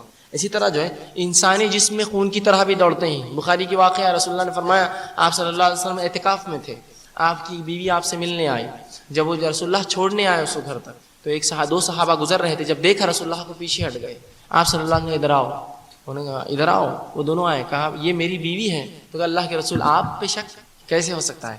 کہا نہیں، شیطان انسانی رگوں میں خون کی طرح دوڑتا ہے، خون کی طرح دوڑتا ہے، ٹھیک۔ تو یہی وجہ ہے کہ کچھ بار آپ کی دل کی بات بھی کچھ لوگ بتا دیتے ہیں اور آپ سمجھتے بہت بڑے فلاں اور فلاں ہیں۔ ایسا ہوتا ہے نا کسی کے پاس آپ دل میں گالیاں دے رہے ہوتے، بیٹے بڑوں کو گالیاں نہیں دینا، بولتے میں نے گالی دی، کیسا پتا چلا؟ اس لیے کہ وہ شیاطین کے ذریعے کام کرواتے ہیں۔ اس کی دلیل بھی لے لیجیے، بخاری کا واقعہ ہے، رسول اللہ صلی اللہ علیہ وسلم کے دور میں ایک شخص تھا جس کو صحابہ جو ہے دجال سمجھتے تھے، سیاد اس کا نام تھا، اس کو دجال سمجھتے تھے۔ عمر بن خطاب رضی اللہ عنہ فرماتے ہیں کہ ہم اس کو دجال سمجھتے تھے، اور ایک بار رسول اللہ کو ہم نے بتایا، جب رسول اللہ نے ہمیں دجال کی صفتیں بتائی کہ وہ کب پیدا ہوں گا، اس کی ماں کیسی ہوں گی، وہ یہودی خاندان سے ہوں گا، اس کا باپ کیسا ہوں گا، وہ شادی کے 30 سال بعد پیدا ہوں گا، اس کی ماں کے جسم کی حیت یہ ہوں گی، ناک یہ ہوں گی، تو جب ہم نے دیکھا ایک لڑکا تھا جو واقعی میں 30 سال بعد پیدا ہوا، اور یہ غیر مطلب اتنا حمل میں جو ہے عموماً جس طرح بچے رہتے 9 مہینے نہیں بلکہ زیادہ رہیں گا، اور اس کے تعلق سے مشہور تھا ابن سیاد، یہ بہت زیادہ حمل میں رہا تھا، تو ہم لوگ ڈرتے تھے اس سے۔ رسول اللہ کو ایک بار حضرت عمر نے کہا چلیے آپ ہم دیکھیں گے، جب رسول اللہ کو یہ بات پتہ چلی آپ گئے، کھجوروں کے درخت کے بیچ میں ابن سیاد سو رہا تھا، رسول اللہ صلی اللہ علیہ وسلم، حضرت عمر نے کہا اے اللہ کے رسول میں اس کو قتل کر دیتا ہوں، تو رسول اللہ نے کہا دیکھو اگر وہ دجال ہوگا تو تم اس پر قابو نہیں کر سکتے، اور اگر نہیں ہے تو پھر خامخواہ مار کے کیا فائدہ، چھوڑ دو۔ جب رسول اللہ چھپ چھپ کر جانے لگے جھاڑوں کے پیچھے سے، تو ابن سیاد کی ماں نے دیکھ لیا اور کہا ابن سیاد محمد تمہارے پیچھے لگے ہیں، وہ ایمان والی نہیں تھی، یہودی تھی صلی اللہ علیہ وسلم، تو وہ اڑ گیا اور اٹھ کے رسول اللہ صلی اللہ علیہ وسلم دیکھنے لگا۔ آپ صلی اللہ علیہ وسلم پر ایک وحی نازل ہوئی تھی جس کی پہلی آیت بس جبھی نازل ہوئی تھی۔ رسول اللہ صلی اللہ علیہ وسلم نے اسے چند سوالات کیے، تو کیا دیکھتا ہے؟ تو کہا میں پانی پر عرش دیکھتا ہوں اور اس پر سانپ ہے، تو کہا یہ شیطان کا عرش ہے۔ پھر اسے رسول اللہ نے کچھ سوالات کیے، اس کے بعد کہا میرے دل میں کیا ہے، مطلب ایک نئی صورت رسول اللہ پہ اتری تھی، آپ نے بتایا نہیں تھا، ابھی کسی صحابہ کو نہیں بتایا تھا، کہا میرے دل میں کیا ہے، تو اس نے کہا الدخ، سورہ دخان کی آیت رسول اللہ پہ جبھی نازل ہوئی تھی، الدخ تیرے دل میں دخان ہے۔ رسول اللہ نے کہا تجھ پر لعنت ہو، تو اپنے منصوبوں میں کبھی کامیاب نہیں ہو سکے، اور رسول اللہ یہ کہہ کر چلے گئے۔ تو یہاں ابن سیاد نے رسول اللہ کی دل کی بات جانی، الدخ تیرے دل میں دخان ہے، تو رسول اللہ کی وہ حدیث یہاں ثابت ہو رہی ہے کہ وہ شیطان خون رگوں کے اندر خون کی طرح دوڑتا ہے، یہ بھی کر سکتا ہے، یہ بھی کر سکتا ہے۔ بہرحال تو اگر کوئی شخص آپ کو یہ بتا دے کہ آپ کے دل میں کیا بات تھی تو ڈریے مت اس سے، یہ شیطانی عمل ہے، یہ شیطانی عمل ہے، یہ شیطانی عمل، اس لیے کہ رسول اللہ نے کبھی ایسا نہیں کہ کسی صحابی کو اور بولے تمہارے دل میں یہ ہے، جب تک کہ آپ کو وہی نہ ہوئی ہو، تو شیطانی عمل ہوتا ہے جو لوگ کرتے ہیں۔ بہرحال تو یہ تمام چیزیں اسی طرح جو ہے انسانی جسم کتوں کی شکلیں، بلیوں کی شکلیں اور دیگر شکلیں بھی اختیار کر سکتا ہے. یہ بھی اللہ رب العزت نے اس کو جو ہے طاقت اور قوت دی ہے. بہرحال اسی طرح جو ہے رسول اللہ صلی اللہ علیہ وسلم فرماتے ہیں ابن آدم، جب بھی آدم کی اولاد پیدا ہوتی ہے تو شیطان اپنے پیروکاروں میں سے ایک کو اس کے پیچھے لگا دیتا ہے. اور یہی وجہ ہے کہ ابن آدم پیدائش کا چلاتا ہے، اس لیے کہ شیطان اس کو چمچیا لیتا ہے، تکلیف دیتا ہے، سوائے جو ہے عیسیٰ ابن مریم کو ہی تنگ نہ کر سکا. اس لیے کہ عیسیٰ علیہ السلام کی نانی نے دعا کی تھی اللہ جو مجھے تو دے رہا ہے اس کو شیطان سے جو ہے اس کی حفاظت کرنا. تو یہ مریم علیہ السلام اور عیسیٰ علیہ السلام دونوں کو تنگ نہیں کر سکا. باقی تمام انسانوں کو جیسی بچہ ابن آدم پیدا ہوتا ہے یہ چمچیا لیتا ہے تاکہ تکلیف ہو، چلائے، چیخے. ٹھیک ہے، تو یہ اس کے کارستانیوں میں سے کارستانی. بہرحال تو شیطان اپنے ہم نماؤں میں سے، اپنے گینگ میں سے، اپنے گروپ میں سے، اپنے ماننے والوں میں سے جیسے ہی ایک ابن آدم ایک انسان کا بچہ پیدا ہوتا ہے اس کے پیچھے اس کو تاحیات لگا دیتا ہے. اس کو حمزات کہتے ہیں. اور وہ انسان کی زندگی میں ہمیشہ ساتھ ہوتا ہے، ہمیشہ ساتھ ہوتا ہے. ٹھیک، وہ ہمیشہ انسان کے ساتھ رہتا ہے اور تمام تر حالات اور باتیں اس کو انسان کے تعلق سے معلوم ہوتی ہے، اس لیے کہ پوری زندگی گزارتا ہے. صحابہ نے کہا اللہ کے رسول کیا آپ کے ساتھ بھی، کیا آپ کے ساتھ بھی ہے یہ؟ تو کہا ہاں میرے ساتھ بھی ہے، فرق اتنا ہے اللہ نے مجھے اس پر غلبہ دیا، وہ ایمان لے آیا. رسول اللہ کا ایمان والا تھا، باقی ہم تمام کا کافر ہوتا ہے اور یہی وساوس ہمارے دلوں میں ڈالتا ہے جو ابلیس کی طرف سے چھوڑا ہوا ہے اور ہمیشہ ہمارے دلوں میں وسوسے ڈالتا ہے. تو لہٰذا ہمیشہ اللہ سے پناہ مانگنی چاہیے. اس کے علاوہ آئیے جادو کے تعلق سے چند باتیں آپ کے سامنے رکھتا ہوں. سب سے پہلی چیز تو یہ جادو کے تعلق سے جو ہے غلط فہمی امت میں پائی جاتی ہے وہ یہ ہے، جو میں افسوس کے ساتھ کہہ رہا ہوں کہ جادو سلیمان علیہ السلام کی سنت ہے. نعوذ باللہ من ذالک. اللہ کے نبی کو ایسا ہم نہیں کہہ سکتے، لیکن آج بھی لوگ سلیمان علیہ السلام کے نام سے جادو کرتے ہیں. ان کے نام سے کتابیں بکتی ہیں آج ہی بازار میں، جبکہ رب العزت اس کی وضاحت علی الاعلان کر چکا ہے. اور قرآن میں سورہ بقرہ کی آیت نمبر 102 میں اللہ نے فرمایا وَاتَّبَعُوا مَا تَتْلُو الشَّيَاطِينُ عَلَى مُلْكِ سُلَيْمَانَ وَمَا كَفَرَ سُلَيْمَانَ وَلَكِنَّ الشَّيَاطِينَ كَفَرُوا يُعَلِّمُونَ النَّاسَ السِّحْرَ وَمَا أُنزِلَ عَلَى مَلَكَيْنِ بِبَابِلَ هَاروتَ وَمَاروت. اللہ رب العزت صفائی دے چکا اپنے نبی کی. رسول اللہ کے دور میں یہودی جادو کرتے. جب ان سے پوچھا گیا تم جادو کیوں کرتے تو وہ کہتے یہ سلیمان علیہ السلام کی سنت ہے، جس کے تعلق سے مفسرین لکھتے ہیں واقعہ یوں ہوا کہ سلیمان علیہ السلام کے انتقال کے بعد کچھ شیاطین نے جادو کی کتابیں لکھی اور سلیمان علیہ السلام کے تخت کے پیچھے ڈال دی. جب لوگ جمع ہوئے ان کے انتقال کی خبر کے بعد، جو کہ بعد میں معلوم ہوا انتقال کے بعد، آپ عصا کے اس پہ کھڑے ہوئے تھے، تو شیاطین نے کہا دیکھو سلیمان یہ پڑھتے تھے. جب خامہ نے دیکھا تو جادو کی کتابیں تھیں. تو یہودیوں نے کہا جادو سلیمان علیہ السلام کی سنت ہے. رب العزت جواب دے رہا ہے، اپنے نبی کا جو ہے صفائی دے رہا اور کہہ رہا ہے وَاتَّبَعُوا مَا تَتْلُو الشَّيَاطِينُ عَلَى مُلْكِ سُلَيْمَانَ. ان لوگوں نے شیاطین کی اتباع کی جو سلیمان کے ملک میں تھے. وَمَا كَفَرَ سُلَيْمَانَ وَلَكِنَّ الشَّيَاطِينُ كَفَرُوا. سلیمان نے کفر نہیں کیا بلکہ وہ شیاطین تھے جو جادو سکھا کر کفر کرتے تھے. تو جادو کا سیکھنا، سکھانا، کرنا، کرانا سب کفر ہے. وَمَا كَفَرَ سُلَيْمَانَ، سلیمان نے کفر نہیں کیا. وَلَكِنَّ الشَّيَاطِينُ كَفَرُوا، وہ شیطان کفر کرتے. يُعَلِّمُونَ النَّاسَ السِّحْرَ، جو کہ لوگوں کو جادو سکھاتے. وَمَا أُنزِلَ عَلَى مَلَكَيْنِ بِبَابِلَ هَاروتَ وَمَاروت، جو دو فرشتے ہم نے آزمائش کے لیے بنی اسرائیل نے بھیجے تھے جن کا نام ہاروت اور ماروت تھا. وَمَا يُعَلِّمَانِ مِنْ أَحَدٍ حَتَّى يَقُولُونَ إِنَّمَا فِتْنَةٌ فَلَا تَكْفُرْ. اور وہ لوگوں کو جب تک جادو نہ سکھاتے، جب تک یہ نہ کہہ دے کہ اللہ کی طرف سے ہم آزمائش تھے، کفر نہ کرنا. تو یہاں اللہ رب العزت نے وضاحت کر دی یہ کفر ہے جادو کا کرنا، کرانا، سیکھنا، سکھانا. لیکن آج امت کے اندر ہر شخص اس میں ملوث ہے. رسول اللہ فرماتے 7 ہلاک کر دینے والے چیزوں سے بچو. پہلا فرماتے شرک اللہ کے ساتھ، دوسرا فرماتے جادو، سحر. تو جادو کرنا یاد رکھیے بہت سنگین جرم ہے شریعت میں، لیکن آج اس کا کرنا، کرانا، سیکھنا، سکھانا عام ہو چکا ہے. بلکہ لوگ سمجھتے ہیں کہ جادو ہی ایک علاج ہے کچھ چیزوں کے لیے اور دوسرا شریعت نے کوئی علاج نہیں دیا. اور کاہنوں کے اور شعبدے بازوں کے پاس جاتے ہیں جو ہمارے عقیدے اور ہمارے زندگی اور ہمارے مالوں سے کھلواڑ کرتے ہیں، ہمارے وقت سے کھلواڑ کرتے ہیں. اور یہ اتنے سر چڑھ چکے ہیں کہ لوگ ان کے پاس جا کر جو ہے اپنے معاملات پتہ کرواتے ہیں. آئیے اس کی حقیقت بھی سامنے رکھ دو آپ کی. یہ کیسا کرتے ہیں؟ ماں عائشہ رضی اللہ عنہ کی حدیث ہے، مسلم کی روایت. ماں عائشہ رضی اللہ عنہ نے رسول اللہ سے پوچھا اللہ کے رسول، بہت سے لوگ جادوگروں اور کاہن شعبدے بازوں کے پاس جاتے ہیں اور جو بات وہ کہتے ہیں وہ سچ بھی ہوتی ہے، جو وہ لوگ کہتے ہیں وہ سچ بھی ہوتی ہے، یہ کیسا ہوتا ہے؟ تو رسول اللہ صلی اللہ علیہ وسلم نے بتا دیا، امت کو تعلیم دے دی. اب آپ بھی سمجھ جائیے کیسا ہوتا ہے. آپ نے فرمایا کہ جو کاہن اور جادوگر رہتا ہے اس کے پاس ایک جن ہوتا ہے، شیطان. کافر جن ہوتا ہے.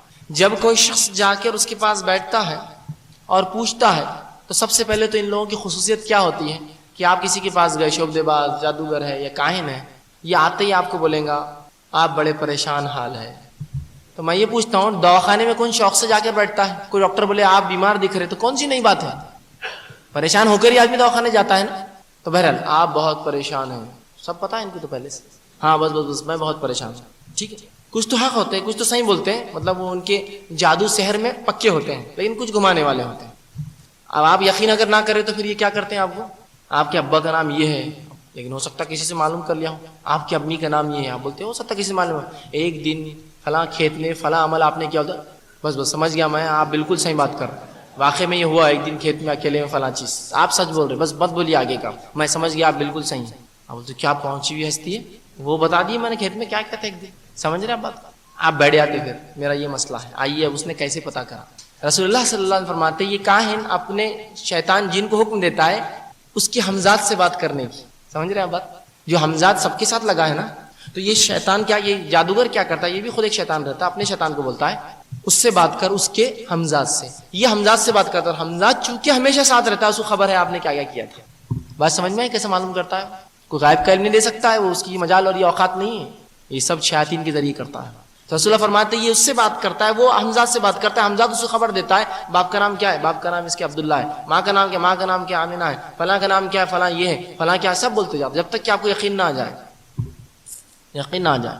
تو رسول اللہ فرماتے ہیں ان کی رسائی، اب کچھ جو ہمیں عائشہ کا جو شک تھا، کچھ خبریں صحیح بھی دیتے ہیں، تو کہا عائشہ ان کی رسائی پہلے آسمان تک ہوتی ہے، اور رب العزت جب کوئی حکم کو نازل کرتا ہے تو فرشتے آپس میں ڈسکشن کرتے، باتیں کرتے، آج اللہ نے کیا کیا اس کے ساتھ، آج اللہ نے کیا کیا. تو یہ جب کان لگا کے سنتا ہے، اس کو ایک آنکھ کا گولا مارا جاتا ہے، لیکن اوپر والا چلا کے نیچے والے کو، نیچے والا چلا کے اس کے نیچے والے کو، نیچے والا نیچے، حتیٰ کہ جو ہے وہ کاہن کا جن اس کے کان میں بول دیتا ہے اوپر کیا بات ہوئی تھی. تو کوئی غائب نہیں جانتا ہے، یہ فرشتوں کے ڈسکشن سن لیتا ہے جا کے، جو ان کی طاقت میں سے کیا پہلے آسمان تک رسائی. تو آپ گئے بابا میرا کل کیا ہوگا، الیکشن جیتوں گا یا ہاروں گا، بولتے جیت جائیں گا، بولیں گے ہاں دیکھو کل جیت بھی گیا، بہت مانے ہوئے، یہ تو بہت پہنچے ہوئے نہیں ہیں، یہ شیطان ہے، شیطان ہے. کیا رسول اللہ کو بغیر وحی کے کیا کبھی غیب کی بات معلوم ہوئی؟ بغیر وحی کے، پھر کہہ رہا ہوں آپ پر وحی آتی تھی، صحابہ اس لیے تو روتے دھوتے تھے کہ وحی کا سلسلہ بند ہو جائے گا رسول اللہ کی جانب. تو یہ کہاں سے پتا کر رہا تھا، یہ شیاطین کے ذریعے ہوتا ہے. آپ سمجھ گئے، کوئی آپ کو بولے آپ کے ابا کا نام یا امی کا نام ہے تو بولنا بڑی باتیں نہیں ہے، بولنا یہ شیطانی عمل چھوڑو اور توبہ کرو اپنے رب سے اور جو سیدھے ہو جاؤ، فالتو باتیں ہیں یہ سب. آئیے اللہ کے رسول نے شعبدے باز کاہنوں کے پاس جانے والوں کے تعلق سے کیا وعید کی، اور دیکھیے سنیے. رسول اللہ فرماتے ہیں، مسند احمد کی روایت، آپ کہتے ہیں اور یوں فرمایا من اتا کاہنا او عرفا، کوئی اگر کسی کاہن کے پاس جائے یا وہ لوگ جو فعال کھولتے ہیں اس طرح کی باتیں ان کے پاس جائے، فصدقه بما يقول فقد كفر بما انزل على محمد، اور تصدیق کرے جو اس نے کہا، سچ مانے جو اس نے کہا، تو اس نے اس چیز کا انکار کیا جو محمد صلی اللہ علیہ وسلم پر نازل ہوئی ہے. جو کسی کاہن کے پاس جائے، صحیح روایت ہے، اور تصدیق کرے جو اس نے کہا کہ بڑے سچ کہا، اس نے کفر کیا، وہ کافر ہے وہ شخص، اس نے کفر کیا جو محمد صلی اللہ علیہ وسلم پر نازل ہوا، قرآن کے ساتھ کفر کیا اس نے. ہم اس کو بڑا پہنچا ہوا کام سمجھ رہے ہیں، اس کو کفر ہے.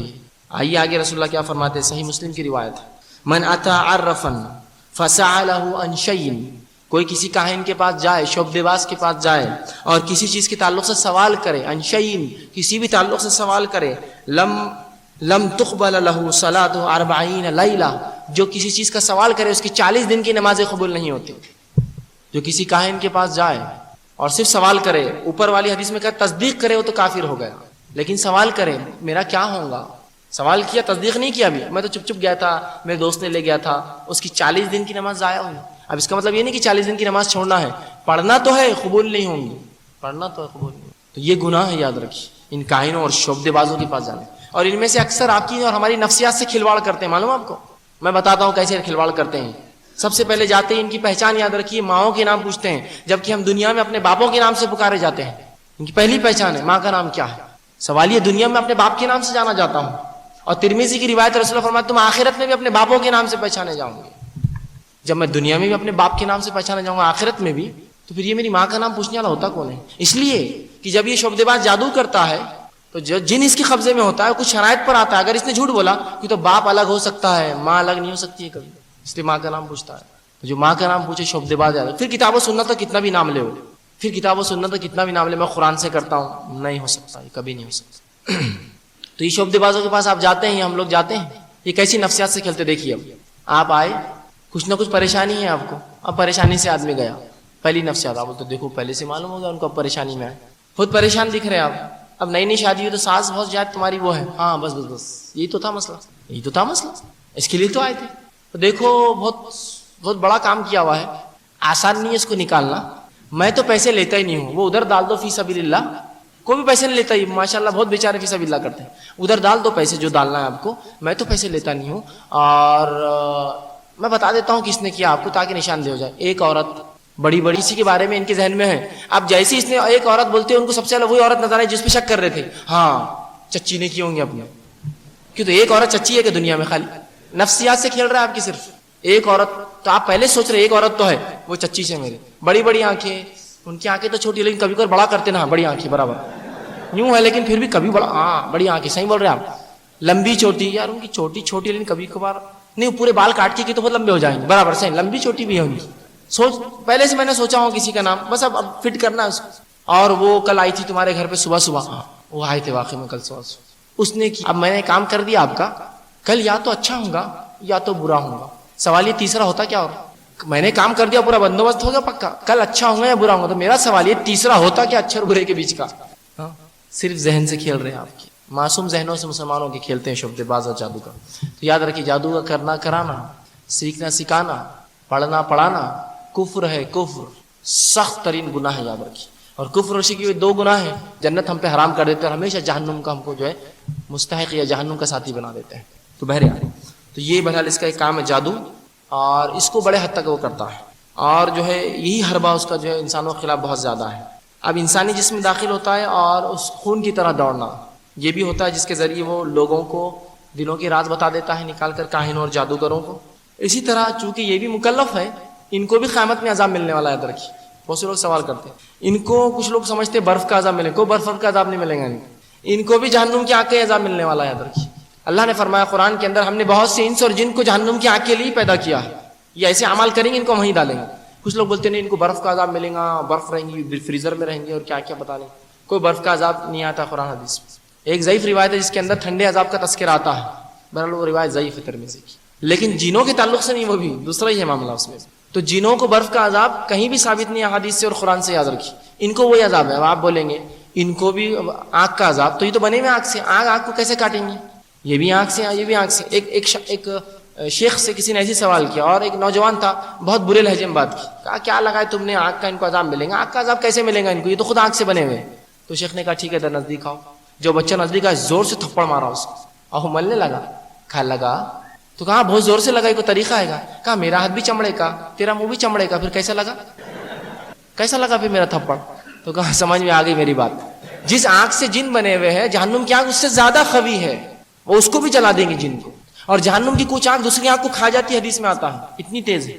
تو انہیں بھی جو ہے آگ کا عذاب دیا جائے گا، برف کا عذاب نہیں۔ اسی طرح جو ہے اللہ کے رسول صلی اللہ علیہ وسلم بھی ان کے لیے بھی تھے، رسول اللہ صلی اللہ علیہ وسلم جن اور انس دونوں کے لیے تھے۔ رب العزت جس طرح سے دونوں کے لیے ہے، انس اور جن کے لیے، وہی قرآن اور وہی رسول اللہ صلی اللہ علیہ شخصیت آپ دونوں کے لیے۔ اسی طرح جو ہے انسانوں کی طرح وہ بھی اچھے اور برے ہوتے ہیں، اچھائی اور برائی دونوں ہوتے ہیں، شریر سب بچے ہمارے ہوتے ہیں، بڑے بس تمام اقسام ان کے اندر ہوتے ہیں، ہم اقسام۔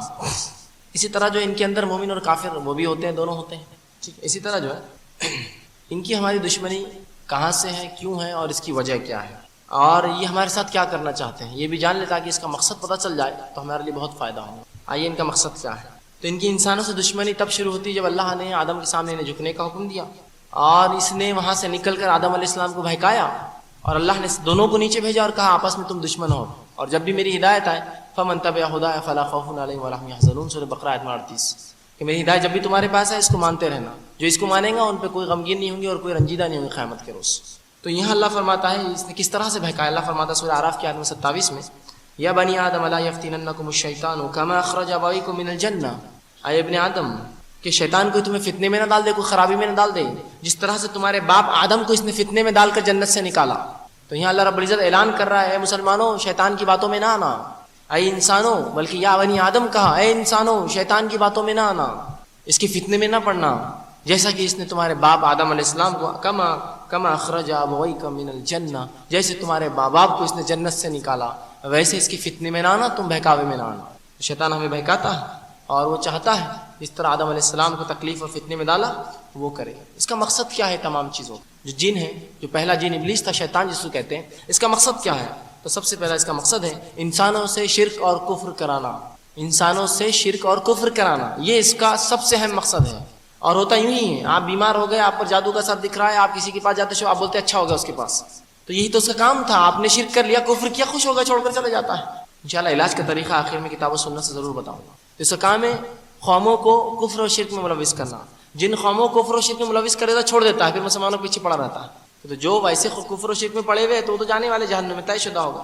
تو اس کا کام ہے ہم کو اس کے جو ہے گروہ کا ساتھی بنانا، جس کے تعلق سے سورہ فاطر کی آیت نمبر 6 میں اللہ نے فرمایا ان الشیطان لکم عدو فاتخذوه عدوا انما يدعو حزبه ليكون من اصحاب السعیر، کہ ان الشیطان لکم عدو فاتخذوه عدوا، شیطان تمہارا دشمن ہے، اسے دشمن سمجھو تم بھی۔ انما يدعو حزبه ليكون من اصحاب السعیر، وہ تو تمہیں اور اپنے آپ کو جہنم کا ساتھی بنا چاہتا ہے۔ حزب جو ہے اپنا گروہ بنانا چاہتا ہے، لِيَكُونَ مِنْ أَصْحَابِ السَّعِيرِ، اور بھڑکتی ہوئی آنکھ کا ساتھی بنانا چاہتا ہے۔ تو شیطان کا مقصد ہے انسان سے کفر و شرک کرا کے بھڑکتی ہوئی آنکھ کا ساتھی بنانا، جس کے لیے وہ الگ الگ حربے، جس میں جادو بھی ایک کرتا ہے، اور جادو پھر جب انسان پہ ہوتا ہے تو کفر و شرک کرتا ہے، اس کو چھوڑ کر چلے جاتا ہے۔ تو اس کا مقصد ہے کفر اور شرک، تاکہ ہمیشہ کی جہنم میں جب وہ جلے انسان بھی ساتھ۔ اور یہ انسانوں کو سیدھے نہیں بہکاتا، اس کے بہکانے کے طریقے کیا ہے، یہ کون کون سی چال بازیاں چلتا ہے، رسول اللہ صلی اللہ علیہ وسلم نے ہمیں بتا دیا تاکہ یہ امت آگاہ ہو جائے۔ آپ صلی اللہ علیہ وسلم کی حدیث کا مجموعہ رکھ رہا ہوں الگ مختلف مقامات سے مفہوم نکال کر۔ پہلا ہے کہ ہمیں سیدھے سے حملہ نہیں کرتا، سیدھے سے حملہ نہیں کرتا، سیدھا کے نہیں بولتا کہ میں آپ کو کفر کرا رہا ہوں، نہیں، سیدھے حملہ نہیں کرتا، کبھی بھی چھپ کر حملہ کرتا ہے۔ اسی تعلق سے اللہ رب العزت سورہ بقرہ سورہ نمبر 2 آیت میں 169 میں فرماتا ہے یا ایھا الذین آمنوا ادخلوا فی السلم کافۃ ولا تتبعوا خطوات الشیطان انہ لکم عدو مبین، اے وہ لوگوں جو ایمان لائے ہو، دین میں، اسلام میں پورے کے پورے داخل ہو جاؤ۔ ادخلوا فی السلم کافۃ ولا تتبعوا خطوات الشیطان، شیطان کے قدم بقدم نہ چلنا، انہ لکم عدو مبین، وہ تو کھلا دشمن ہے، آستین کا صاف نہیں ہے، وہ چھپا دشمن نہیں ہے، اوپن اینیمی ہے، کھلا دشمن ہے، پہچانو اس کو۔ شیطان تو کھلا دشمن ہے، لیکن اس کی چال بازیاں کھلی نہیں ہوتی ہے، یہ گھیر کر لاتا ہے۔ مثال دے کر بات سمجھاؤں گا، مثال دے کر بات سمجھاؤں۔ حال کے زمانے کی اسٹوڈنٹ، کالج جانے والے نوجوان زیادہ ہوتے ہیں، انہیں پر سے ایک مثال دوں۔ شیطان آ کر کسی کو یہ نہیں کہتا کسی نوجوان لڑکے کو کسی نوجوان لڑکی سے زنا کر لو۔ اگر کوئی لڑکے کے پاس شیطان کہے زنا کرو لڑکی سے، بولیں گے لا حول ولا قوت الا باللہ، مردود، نکل جائے یہاں سے، ہے نا؟ ایسا نہیں آتا، سیدھے نہیں بہکاتا ہے۔ وہ آ کر بولیں گا تم دونوں ایک کلاس میں ہو نا، تو بات کرنے میں کیا حرج ہے؟ صحیح بات ہے، ایک کلاس میں بات کرنے میں کیا حرج ہے؟ تم دونوں ایک کلاس میں ہو نا، اب بات تو کر رہے ہو، نوٹس لیا دیا کرو، آیا جایا کرو، ہاں بات تو اب کرتے ایک ہی کالج میں، ایک ہی کلاس میں، نوٹس لینے دینے میں کیا حرج ہے؟ صحیح بات ہے، کوئی حرج نہیں دکھ رہا۔ اب کالج میں کلاس میں تو ساتھ اٹھتے بیٹھتے ہیں، ہم نوٹس بھی لے رہے، بات بھی کر رہے، کینٹین میں بیٹھ گئے تو کیا حرج ہے؟ ہاں صحیح بات ہے، کوئی حرج ہی نہیں ہے، سیدھا نہیں کیا اس نے، زنا نہیں بولا، حرج کیا ہے اس میں؟ اب کینٹین میں بھی ساتھ بیٹھ رہے، کالج میں بھی ساتھ بیٹھ رہے، تھیٹر میں ساتھ بیٹھ لیے تو کیا حرج ہے؟ ہاں کیا حرج ہے، اب سب کو تو معلوم ہی ہوتا جا رہا، آپ ساتھ گھومتے پھرتے، کیا حرج ہے؟ اب کینٹین میں بیٹھ رہے، کالج میں بیٹھ رہے، گھر پہ بھی معلوم ہو گیا، تھیٹر میں بھی جا رہے، ساتھ کھانا وانا کھا لی ہوٹل میں، تو کیا حرج ہے؟ ہاں بہرحال صحیح بات ہے، کیا حرج ہے، اب سب تو ہو گیا۔ اب ساتھ آ رہے جا رہے تو ایک دوسرے کا ہاتھ پکڑ لیے تو کیا حرج ہے؟ ہاں صحیح بات ہے، اب تو تب معلوم ہے، اب ہاتھ پکڑ لیے تو کیا حرج ہے؟ اب جو ہے ہاتھ پکڑ لیے تو چلو زنا کرنے میں کیا حرج ہے، سب کچھ تو ہو رہا ہے، زنا کر لو، کیا حرج ہے؟ سیدھا نہیں، اگر سیدھا آ کر وہی نوجوان سے کہتا زنا کر، تو وہ کہتا لا حول ولا قوت، مردود نکل جا، لیکن کیسا گھیراؤ ڈال کے لایا، دیکھیے، سیدھے نہیں بہکاتا ہے، ایک زبردست جو ہے انسان کو لیتا ہے گرفت میں۔ اور جب انسان وہ گناہ میں ملوث ہوتا ہے اور جب زنا کر بیٹھتا ہے تو پھر بولتا ہے میں نے دیکھو کچھ نہیں بولا تھا، اب دیکھ زنا کر لیا تو بہت بڑا گنہگار ہوگا۔ اب دوسری طرف سے ایک مصیبت، پہلے گناہ کرواتا ہے، پھر ایسا نادم کرواتا ہے کہ اس کو دین سے دور کرتا ہے، تیرا نماز ہو سے کیا فائدہ، تو زنا کار ہے، چل چھوڑ دے، اب سب کر دیا، اس کو اصحاب السعیر، کفر پہ لا دیا اور بنا دیا ہمیشہ کے جہنم کا ساتھی۔ یہ اس کا طریقہ ہے۔ تو سیدھے حملہ نہیں کرتا، گھوم کر آتا ہے، سیدھے نہیں کرتا۔ دوسرا، اصلی حالت میں کبھی آ کے ہمیں نہیں بہکاتا، اصلی حالت میں نہیں آتا، اس کو یہ حکم بھی نہیں یاد رکھی، ٹھیک ہے، اس کو حکم بھی نہیں، اصلی حالت میں آ کر کبھی نہیں بہکاتا ہے۔ خواب کے ذریعے وسوسے ڈالتا ہے، خواب کے ذریعے غیر شرعی چیزوں کا حکم دیتا ہے، یہ کر لو، وہ کر لو، یہاں جاؤ، وہاں جاؤ، اس کی زیارت، اس کی غیر شرعی چیزوں کا حکم دیتا ہے۔ اور بہت سے لوگ بولتے ہیں ہم کو خواب میں فلاں چیز دکھی، ایک فلاں تھے، ارے کون تھے وہ فلاں؟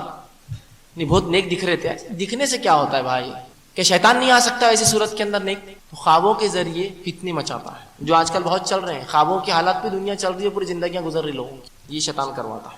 اسی طرح جو ہے بچوں کو تنگ کرتا ہے تاکہ ماں باپ پریشان رہیں، عبادتیں ضائع اور کفر و شرک کرے، بچوں کو تنگ کرتا ہے، یہ بھی اس کا ایک کام ہے۔ اسی طرح جو ہے جانوروں کے ذریعے آگ لگاتا ہے۔ رسول اللہ فرماتے ہیں جب تم رات میں سو تو بتیاں بجایا کرو، ورنہ شیطان کسی چوہے کو بہکائے گا اور وہ آگ گرا دے گا جس سے آگ لگ جائیں گی اور انسانوں کا نقصان ہوگا۔ تو جانوروں کو بہکا کر انسانوں کا نقصان کرتا ہے۔ رسول اللہ نے اس کی وضاحت کر دی کہ رات میں بتیاں بجا کر سو، ورنہ شیطان چوہے کو بہکائے گا، وہ آ کر بتی کو گرا دے گا۔ اسی طرح وبا پھیلاتا ہے، طاعون، وبا، جو بیماریاں ہوتی ہیں نا بہت زیادہ، وبا بھی شیطان کی طرف سے ہوتی ہے۔ اسی لیے رسول اللہ فرماتے ہیں کہ پچھلی امتوں کے لیے وبا عذاب تھا، اس امت کے لیے جو وبا میں مرے گا وہ شہید کہلائے گا۔ معلوم کیوں شہید کہلائیں گے؟ اس لیے کہ شیطان کی طرف سے۔ تو وبا جو ہے وباؤں کا پھیلانا، اسی طرح بیماریوں کا پھیلانا، مرد اور عورتوں میں بیماریاں پھیلاتا ہے تاکہ لوگ کمزور ہو عبادتوں کے اندر، اور یہ اس کا کام۔ رسول اللہ فرماتے ہیں خواتین کے اندر یہ کیا کرتا ہے، اپنی پیر کی رگڑ ان کے رحم میں مارتا ہے، جا کر یوٹرس رحم میں مارتا ہے، جس سے ایک رگ ہوتی ہے، اس کو بازل کہتے ہیں عربی میں، وہ رگ پھٹ جاتی ہے جس سے ان کو ماہواری کے علاوہ بھی خون آتا ہے، جس کا مقصد ہے کہ وہ انسان کو کمزور کرے۔ تو یہ اس کا ایک کام ہے، تو بیماریاں پھیلاتا ہے، ٹھیک۔ اسی طرح جو ہے افواہوں کو پھیلاتا ہے، افواہوں کا بازار گرم کرتا ہے، یہ ہے نا۔ دنیا بھی آج کری افواہ پہ دھیان مت دیجیے، دین بھی کہتا ہے افواہ پہ دھیان مت دیجیے۔ فَإِن جَاءَكُمْ فَاسِقٌ بِنَبَإٍ فَتَبَيَّنُوا، جب کوئی خبر تمہارے پاس لائے کوئی تو جانچ لیا کرو۔ ایک شخص، رسول مسلم کی روایت ہے، ایک شخص کے جھوٹا ہونے کے لیے کافی ہے سنے اور بولتا پھرے، تحقیق نہ کرے اس کی۔ ایک شخص کے جھوٹا ہونے کے لیے کافی ہے سنے اور بولتا پھرے، تو یہ افواہوں کو پھیلاتا ہے، بکثرت پھیلاتا ہے نا۔ آپ نے دیکھا 2-3 دن کا ایسی افواہیں پھیلائی اس نے، تو افواہ پہ کبھی دھیان نہ دے شیطان۔ اور اس میں جانی نقصان بھی ہوتا ہے، مالی نقصان بھی ہوتا ہے، معلوم آپ کہیں گے کیا نقصان ہوا میرا؟ ایک افواہ کا SMS آ گیا آپ کو، آپ بولے 1 روپیہ تو جا رہا میرا، 1 روپیہ جا رہا، ایسے ایک ایک کر رہے، کتنے کروڑ مسلمان اس کو کر رہے ہیں، کتنے کروڑ کا نقصان ہو رہا ہے، اندازہ لگائیے، امت کا اندازہ لگائیے۔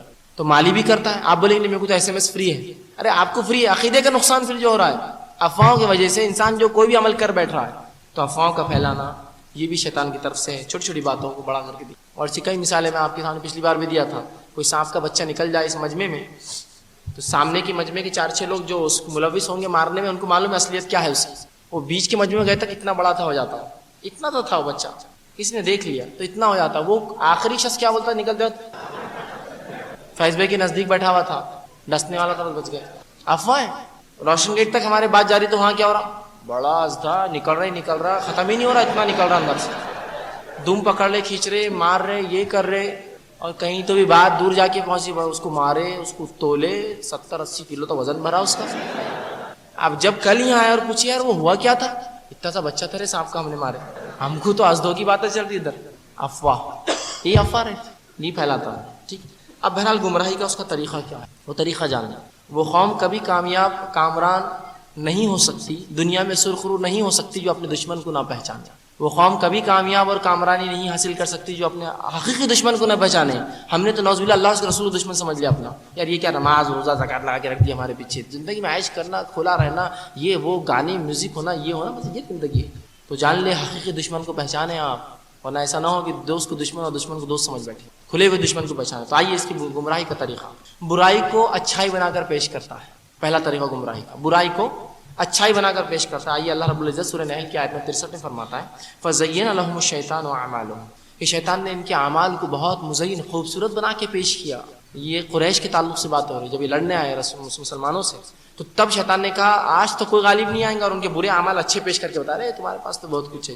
تو کیا کرتا ہے، برائی کو اچھائی بنا کر پیش کرتا ہے نا۔ اور یہ آج کل چل رہا ہے، حرام چیزیں، نشاور چیزیں اچھے اچھے ناموں سے لوگ پی رہے ہیں، ہو رہا ہے، برائی کو اچھائی بنا کے پیش کیا۔ معلوم مسلمان شراب نہیں پیئیں گا تو اس کو بولو نان الکوہلک بیئر ہے، شراب کہاں، نان الکوہلک اور بیئر بھی سمجھ میں نہیں آ رہا مجھے، دونوں کیسے مل سکتے، بغیر شراب کی شراب، شراب کیسے بھی پیو، وہ تو کچھ اور نام ہو جانا تھا اس کا۔ تو نام بدلتا ہے، سیدھے نہیں حملہ کرتا ہے، بری چیزوں کا اچھا نام ہے نا۔ انٹرسٹ، بیاج، سود، نہیں، انٹرسٹ کیا ہوتا ہے، میرا اس میں مفاد ہے، انٹرسٹ اس کو انگلش میں یوسری بولتے ہیں، لیکن سخت لفظ ہے یوسری، سود نہیں، سود نہیں، انٹرسٹ کیا ہوتا ہے، انٹرسٹ سمجھتے نا، میرے کو بہت انٹرسٹ ہے اس میں، انٹرسٹ مطلب میرا مفاد ہے اس میں۔ تو سود بول رہے تو سود تو کانٹے کھڑے جاتے ہیں نا مسلمان کی آنکھ پر، انٹرسٹ ہے یہ، ہاں انٹرسٹ لے سکتے، سود حرام ہے، سود حرام ہے، نام بدل کے لایا، لے لیا مسلمان نے اس کو۔ تو یہ ایسے ہی کرتا ہے، برائیوں کو بدل کے الگ الگ ڈھنگ سے پیش کرتا۔ آئیے آگے، برے چیزوں کو اچھے نام دینے میں بھی اس کا بڑا ماہر ہے، اور اس کے تعلق سے قرآن میں سورہ طٰہٰ کی آیت میں 120 میں اللہ فرماتا ہے وَوَسْوَسَ إِلَيْهِ الشَّيْطَانُ قَالَ يَا آدَمُ هَلْ أَدُلَّكَ عَلَى شَجَرَةِ الْخُلْدِ وَمُلْكٍ لَا يَبْلَىٰ۔ اللہ فرماتا ہے کہ آدم علیہ السلام سے شیطان نے کہا اور وسوسہ ڈالا رکھا ہے، اے آدم کیا اب تمہیں ایک ایسی بات نہ بتاؤں ایک اچھی بات نہ بتاؤں جس کے کرنے سے تم ہمیشہ ہمیشہ زندہ رہو اور ایسی سلطنت تمہیں ملیں گی جو کبھی ختم نہیں ہوگی، ملک لا یبلا، ایسی سلطنت جس پہ کبھی وبال نہ ہو، جو ہے خاتمہ نہیں ہوگا۔ آدم علیہ السلام نے بولے کیا ہے وہ؟ تو کہا وہ پھل کھا لو۔ اگر وہ بول دیتا اس پھل کھانے سے تم جنت سے نکالے جاؤ گے تو آدم علیہ السلام کھاتے تھے کیا؟ نام بدل کے لایا، کہا کہ تم ہمیشہ زندہ رہو گے۔ ایک اس میں کہا کہ تم فرشتوں کے جیسے ہو جاؤ گے۔ آدم علیہ السلام سے غلطی ہوئی، اس کے وسوسوں میں بہرے۔ اسی طرح جو ہے کافروں کو مومنوں کے خلاف بہکاتا ہے، یہ بھی اس کا کام، کافروں کو مومنوں کے خلاف بہکاتا ہے۔ اللہ رب العزت اس کے تعلق سے سورہ انفال کے 48 سے فرماتا ہے وَإِذْ زَيَّنَ لَهُمُ الشَّيْطَانُ أَعْمَالَهُمْ قَالَ لَا غَالِبَ لَكُمُ الْيَوْمَ مِنَ النَّاسِ إِنْ جَارٌ لَكُمْ، کہ شیطان آیا قریش کے پاس اور کہا آج تو تم پر کوئی حاوی نہیں ہو سکتا، لڑو ان مسلمانوں سے، اور بہکایا اور کہا کہ تو قریش میں یہ بات چل رہی تھی کہ رسول اللہ ابو سفیان کا قافلہ نکلنے کے بعد اب جنگ کی جائے یا نہ کی جائے۔ جب شیطان کو لگا ارے جنگ نہیں کریں گے کہ تو شیطان چاہتا ہے کفر میں لوگ مریں، تو آ کر کہا ارے تم یہ کیا سوچ رہے ہو؟ ان کو مزین کیا، شیطان نے چمکا دیا اور کہا شیطان و اعمالهم، ان کے اعمال، اور کہا وقال لا غالب لكم اليوم، کہا کہ آج کوئی غالب تھوڑی رہنے والے، تم پر کیا تعداد ہے تمہاری، کیا معاملہ ہے تمہارا، اور کیا من الناس انی جار لكم، اور میں بھی تو تمہارے ساتھ خیر خواہ ہوں تمہارا، میں بھی تو بول رہا ہوں۔ خیر خواہ بن کر آیا اور ان کو جہنم کی گھاٹ اتارا سکتا، پھر انہوں نے مسلمان سے جنگ کی اور اس کے بعد جو ہے وہ جنگ ہارے بہرے آئے۔ تو یہ اس کا ایک طریقہ ہے۔ اسی طرح جو ہے مومنوں کو اپنی فوج سے ڈراتا ہے، لیکن جو ہی مومن جب اپنے اس پہ آتے ہیں تو فرشتوں کو دیکھ کر کیا کیا جائیں گے؟ بدر میں فرشتے دیکھا تو بھائی لوگوں نے کہا تم کہاں جا رہے ہو؟ تو کہا میں وہ دیکھ رہا ہوں جو تم نہیں دیکھتے، بھاگ گیا نکل کر فرشتوں کو دیکھ کر۔ تو اس طرح سے بھی کام کرتا ہے۔ ٹھیک، اب اس کو ہمیں دشمن جاننا ہے، اس کو دشمن ماننا ہے، اس کے طریقوں کو چھوڑنا ہے اور اللہ کی کتاب اس کے رسول کے طریقے پر چلنا ہے، ورنہ اس کا بہکانا اور بھی آسان ہے۔ کچھ لوگ سمجھتے ہیں ہمارا ایمان والا ہونا کافی ہے، شیطان ہمیں بہکا نہیں سکتا ہے، جبکہ رسول اللہ فرماتے ہیں ایمان والے پہ تو زیادہ حملہ کرتا ہے وہ۔ آئیے رسول اللہ کی وہ حدیث ابن ماجہ کی روایت ہے جس میں آپ صلی اللہ علیہ وسلم ایک صحابی کی قبر کھودی جا رہی تھی، وہاں تشریف فرماتے بیٹھے تھے، آپ نے ایک سیدھی لکیر اور دائیں بائیں بہت سی لکیریں ماری اور کہا یہ صراط مستقیم میرا طریقہ ہے، اس کے آس پاس جو جانے والی لکیریں، اس ہر لکیر پر ایک شیطان بیٹھا ہے جو تمہیں گمراہی یا جہنم کی طرف بلاتا ہے۔ صحابہ نے کہا اللہ کے رسول وضاحت کیجیے، تو کہا وَأَنَّ رسول اللہ صلی اللہ علیہ وسلم سورہ انعام کی آیت میں 154 پڑھی اور کہا وَأَنَّ هَذَا صِرَاطِ مُسْتَقِيمًا فَاتَّبِعُوهُ وَلَا تَتَّبِعُوا السُّبُلَ فَتَفَرَّقَ بِكُمْ عَنْ سَبِيلِهِ، کہ یہ میرا طریقہ ہے۔ نبی کہہ دو وَأَنَّ هَذَا صِرَاطِ مُسْتَقِيمًا، یہ بیچ کی لکیر جو میں نے ماری تھی میرا طریقہ صراط مستقیم ہے، فَاتَّبِعُوهُ اس طریقے پر چلنا، وَلَا تَتَّبِعُوا السُّبُلَ اس کے اطراف کی لکیروں پہ نہ چلنا طریقوں پر، فَتَفَرَّقَ بِكُمْ عَنْ سَبِيلِهِ تم میری سیدھی راہ سے بھٹک جاؤ، میری بتائی ہوئی راہ سے بھٹک۔ تو یہاں رسول اللہ نے وضاحت کر دی کہ صراط مستقیم پر جو لوگ ان کو تو زیادہ بہکاتا ہے، اس لیے کہ کافروں کو تو بہکا چکا، ان کو تو غرق کر چکا ہو، ناچ گانا مستی اور اس کے اندر ان کو لگا چکا ہے۔ اب مومن ہے صرف اس کے ٹارگٹ پر، انہی کو بہکاتا ہے، بقیہ کو انہوں نے بہکا دیا، تو اس کو اپنا دشمن جانیے۔ اور یہی بات کو اللہ نے یا ایھا الذین آمنوا ادخلوا فی السلم کافۃ ولا تتبعوا خطوات الشیطان انہ لکم عدو مبین، کیا وہ لوگ جو ایمان لائے ہو اسلام میں پورے کے پورے داخل ہو جاؤ اور شیطان کے خطوات پہ نہ چلو، اس کے قدم بقدم نہ چلو، وہ تو تمہارے لیے کھلا ہوا دشمن ہے۔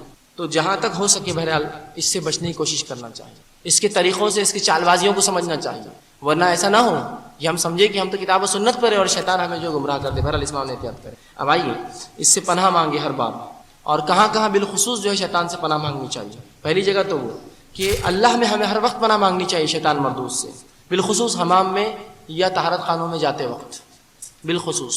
دوسرا غصے کے وقت، کیونکہ غصے کے وقت ہی بہکا کر انسان سے برا کام کرانا چاہتا ہے، تو غصے کے وقت خاص اللہ میں اعوذ باللہ من الشیطان الرجیم، اللہ میں پناہ مانگی، ٹھیک ہے۔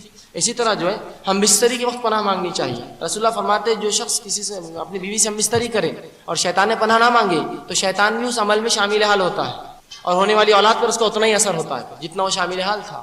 ہم بستری کے وقت، اسی طرح جو آپ سے فرماتے ہیں جب کوئی نئی زمین یا وادی سے گزرو تو اللہ میں پناہ مانگو، نئی زمین خاص طور سے اور وادی درے۔ اس طرح فرماتے کتے اور گدھے کے بھونکنے پر اللہ سے پناہ مانگو، تم وہ دیکھتے ہیں جو تم نہیں دیکھتے۔ تو رات میں بھی کبھی چلانا سنے تو اعوذ باللہ من الشیطان الرجیم پڑھنا چاہیے، ٹھیک ہے۔ اسی طرح جو ہے قرآن کی تلاوت کے وقت، ہر بار جب بھی قرآن پڑھے، یہ تو قرآن کا ہی حکم واجب ہے، تو قرآن کی تلاوت سے پہلے بھی اور دیگر جہاں جہاں ہو سکے پڑھنا چاہیے۔ اب آئیے ایک سنہرا اصول جان لیں، اسلاف میں سے ایک سلف کا قول ہے سنہرا اصول، اور وہ کہتے ہیں اس کے تعلق سے، اور وہ اس طرح سے بیان کرتے ہیں اس اصول کو کہ اگر ایک استاد نے اپنے شاگرد سے پوچھا اگر کوئی کتا تیرے پیچھے لگے تو کیا کرے گا؟ تو اس نے کہا اے استاد اس کو ہکا لوں گا، کہا اور لگے تو، کہا اور ہکا لوں گا، کہا اور لگے تو، اور ہکا لوں گا، اور لگے تو، کہا کتنے بار ہکا لیں گا تو؟ سب سے بہتر یہ ہے کہ کتے کے مالک کو آواز دے، اس کتے کو پکڑ کے رکھو، کتے کے مالک کو آواز دے، کتے کو پکڑ کے رکھو۔ اسی لیے شیطان سے تم کتنی بار پناہ مانگو گے، اس سے بہتر ہے اللہ سے وہ کرو کہ اللہ مجھے اس سے پناہ دے، یہ تو وہ بھی تو اللہ کے قابو میں ہی ہے نا، ظاہر سی بات ہے، اللہ کی اس سے الگ تو کوئی حکومت نہیں ہے اس کی.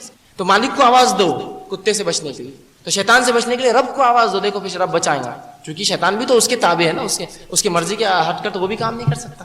تو یہ گولڈن رول ہے، سنہرا اصول دیا گیا ہے کہ اللہ سے ہر بار پناہ مانگے. شیطان سے بچنے کی ہم کتنی ہی کوشش کر لیں بہکائیں گا، آدم علیہ السلام کو بہکا دیا تو پھر اور کیا ہے.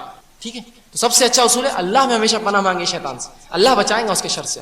اسی طرح ایک شبہ لوگوں کو ہوتا ہے کہ قرآن و سنت کی بات کی جاتی ہے، قرآن و سنت کے تعلق سے بتایا جاتا ہے، لیکن ہم قرآن پڑھتے لیکن وہ جادو وادو کا اثر، یہ شیطان سے بچاؤ نہیں ہو رہا ہمارا.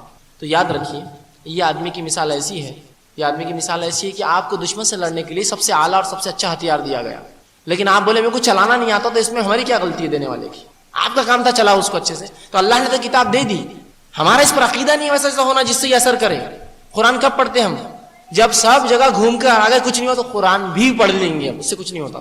قرآن ہی پر اگر اعتماد ہو دیکھیے پھر علاج ہوتا. نہیں یہ بھی کر لیں گے اب سب تو ہو گیا، نہیں ہوتا پھر اللہ نہیں دیتا ایسے لوگوں کو سے شفا، جبکہ قرآن میں شفا ہے. وَنُنَزِّلُ مِنَ الْقُرْآنِ مَا هُوَ شِفَاءٌ وَرَحْمَةٌ لِّلْمُؤْمِنِينَ وَلَا يَزِيدُ الظَّالِمِينَ إِلَّا خَسَارًا. کہ قرآن تو ہم نے نازل کیا، اس میں شفا ہے مومنوں کے لیے، ہاں ظالموں کے لیے خسارہ ہے، مومنوں کے لیے نہیں. تو کیوں یہ قرآن ہم کو شفا نہیں دے رہا ہے؟ اس لیے کہ وہ عقیدہ نہیں ہے اس کتاب پر. وہ عقیدہ ہو تو پھر دیکھیے کیا اثر کرتی ہے کتاب. سب ہونے کے بعد چلو یہ بھی دیکھ لیتے انہوں نے بولے تو، اور اس پر بھی کچھ تو ڈپلیکیٹ بھی ساتھ چل رہا ہے قرآن کے ساتھ، یہ بھی کر لیتے وہ بھی کر لیتے، ہے نا. عجیب عجیب قسم کے رسومات، عجیب عجیب قسم کے معاملے.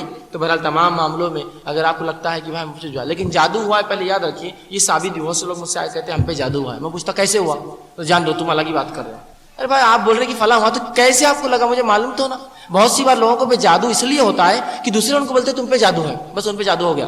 تم پہ جادو دکھ رہا میرے کو، ہو یا میرے پہ جادو دکھ رہا میرے کو، تم پہ جادو دکھ رہا ہم کو، ہو یا میرے پہ جادو دکھ رہا. تو یہ سائیکولوجیکلی جادو کے مریض رہتے ہیں، سائیکولوجیکل مریض بنے ہوئے رہتے ہیں. تو ہم پوچھتے کیوں تم کو لگا جادو ہوا؟ تو جان دو تم ہمارے کو سپورٹ نہیں کرے. وہ تو اتنے اچھے سے بول رہے تھے ہو جادو ہوا، 3000 روپے لگیں گے، یہ لگیں گے، تم تو کچھ بول. ارے بنیاد ہے آپ جادو ہوا معلوم کیسے ہوا؟ آپ بیمار ہیں تو کیسے معلوم؟ بخار آیا، یہ ہوا، بس جادو ہے میرے پر بس. ایسا بہت سے لوگ صرف غلط فہمی میں جادو کے شکار ہیں، غلط فہمی میں شکار ہے. جادو ہوتا ہے، اس کی حقیقت ہے کلمات اپنے اندر اثر رکھتے ہیں. ایک شخص گھر سے نکلے خوش اور خرم، اور کوئی چھوٹا سا بچہ گالی دے دے اس کو، اس کا چہرہ بدل جاتا ہے. کلمات کا اثر، کلمات اثر رکھتے ہیں اپنے اندر. اچھے کلمات اچھا اثر، برے کلمات برا اثر، اور جادو برے کلمات کے ذریعے کیا جاتا ہے. تو اس کا علاج بھی جو اللہ کی کتاب اور اس کے رسول صلی اللہ علیہ وسلم کی سنت یاد رکھیے، یہ علاج ہے، یہ علاج ہے اس کا. لیکن اس کو چھوڑ کر ہم کہاں کہاں پتہ نہیں گھومتے پھرتے، یہ طریقہ درست نہیں ہے. تو پہلے اعتماد کرے اللہ کی کتاب پر اور دیکھیں پھر کیسا اس کا زبردست اثر ہوتا ہے کہ اتنا ہی بڑا اور اونچا جادو. وہ اعتماد و عقیدہ ہو سب سے پہلے آپ کا. ٹھیک ہے، اب چند وہ امور جو رسول اللہ صلی اللہ علیہ وسلم ثابت ہے اگر کسی پہ جادو ہو تو وہ کرے کہ 100 مرتبہ چوتھا کلمہ جس کو ہم کہتے ہیں 100 مرتبہ ہر فجر کی نماز کے بعد پڑھے لا الہ الا اللہ وحدہ لا شریک لہ لہ الملک ولہ الحمد وہو علی کل شیء قدیر. یا اضافے کے ساتھ بھی پڑھ سکتے یحیی و یمیت بیدہ الخیر وہو، دونوں درست ہیں.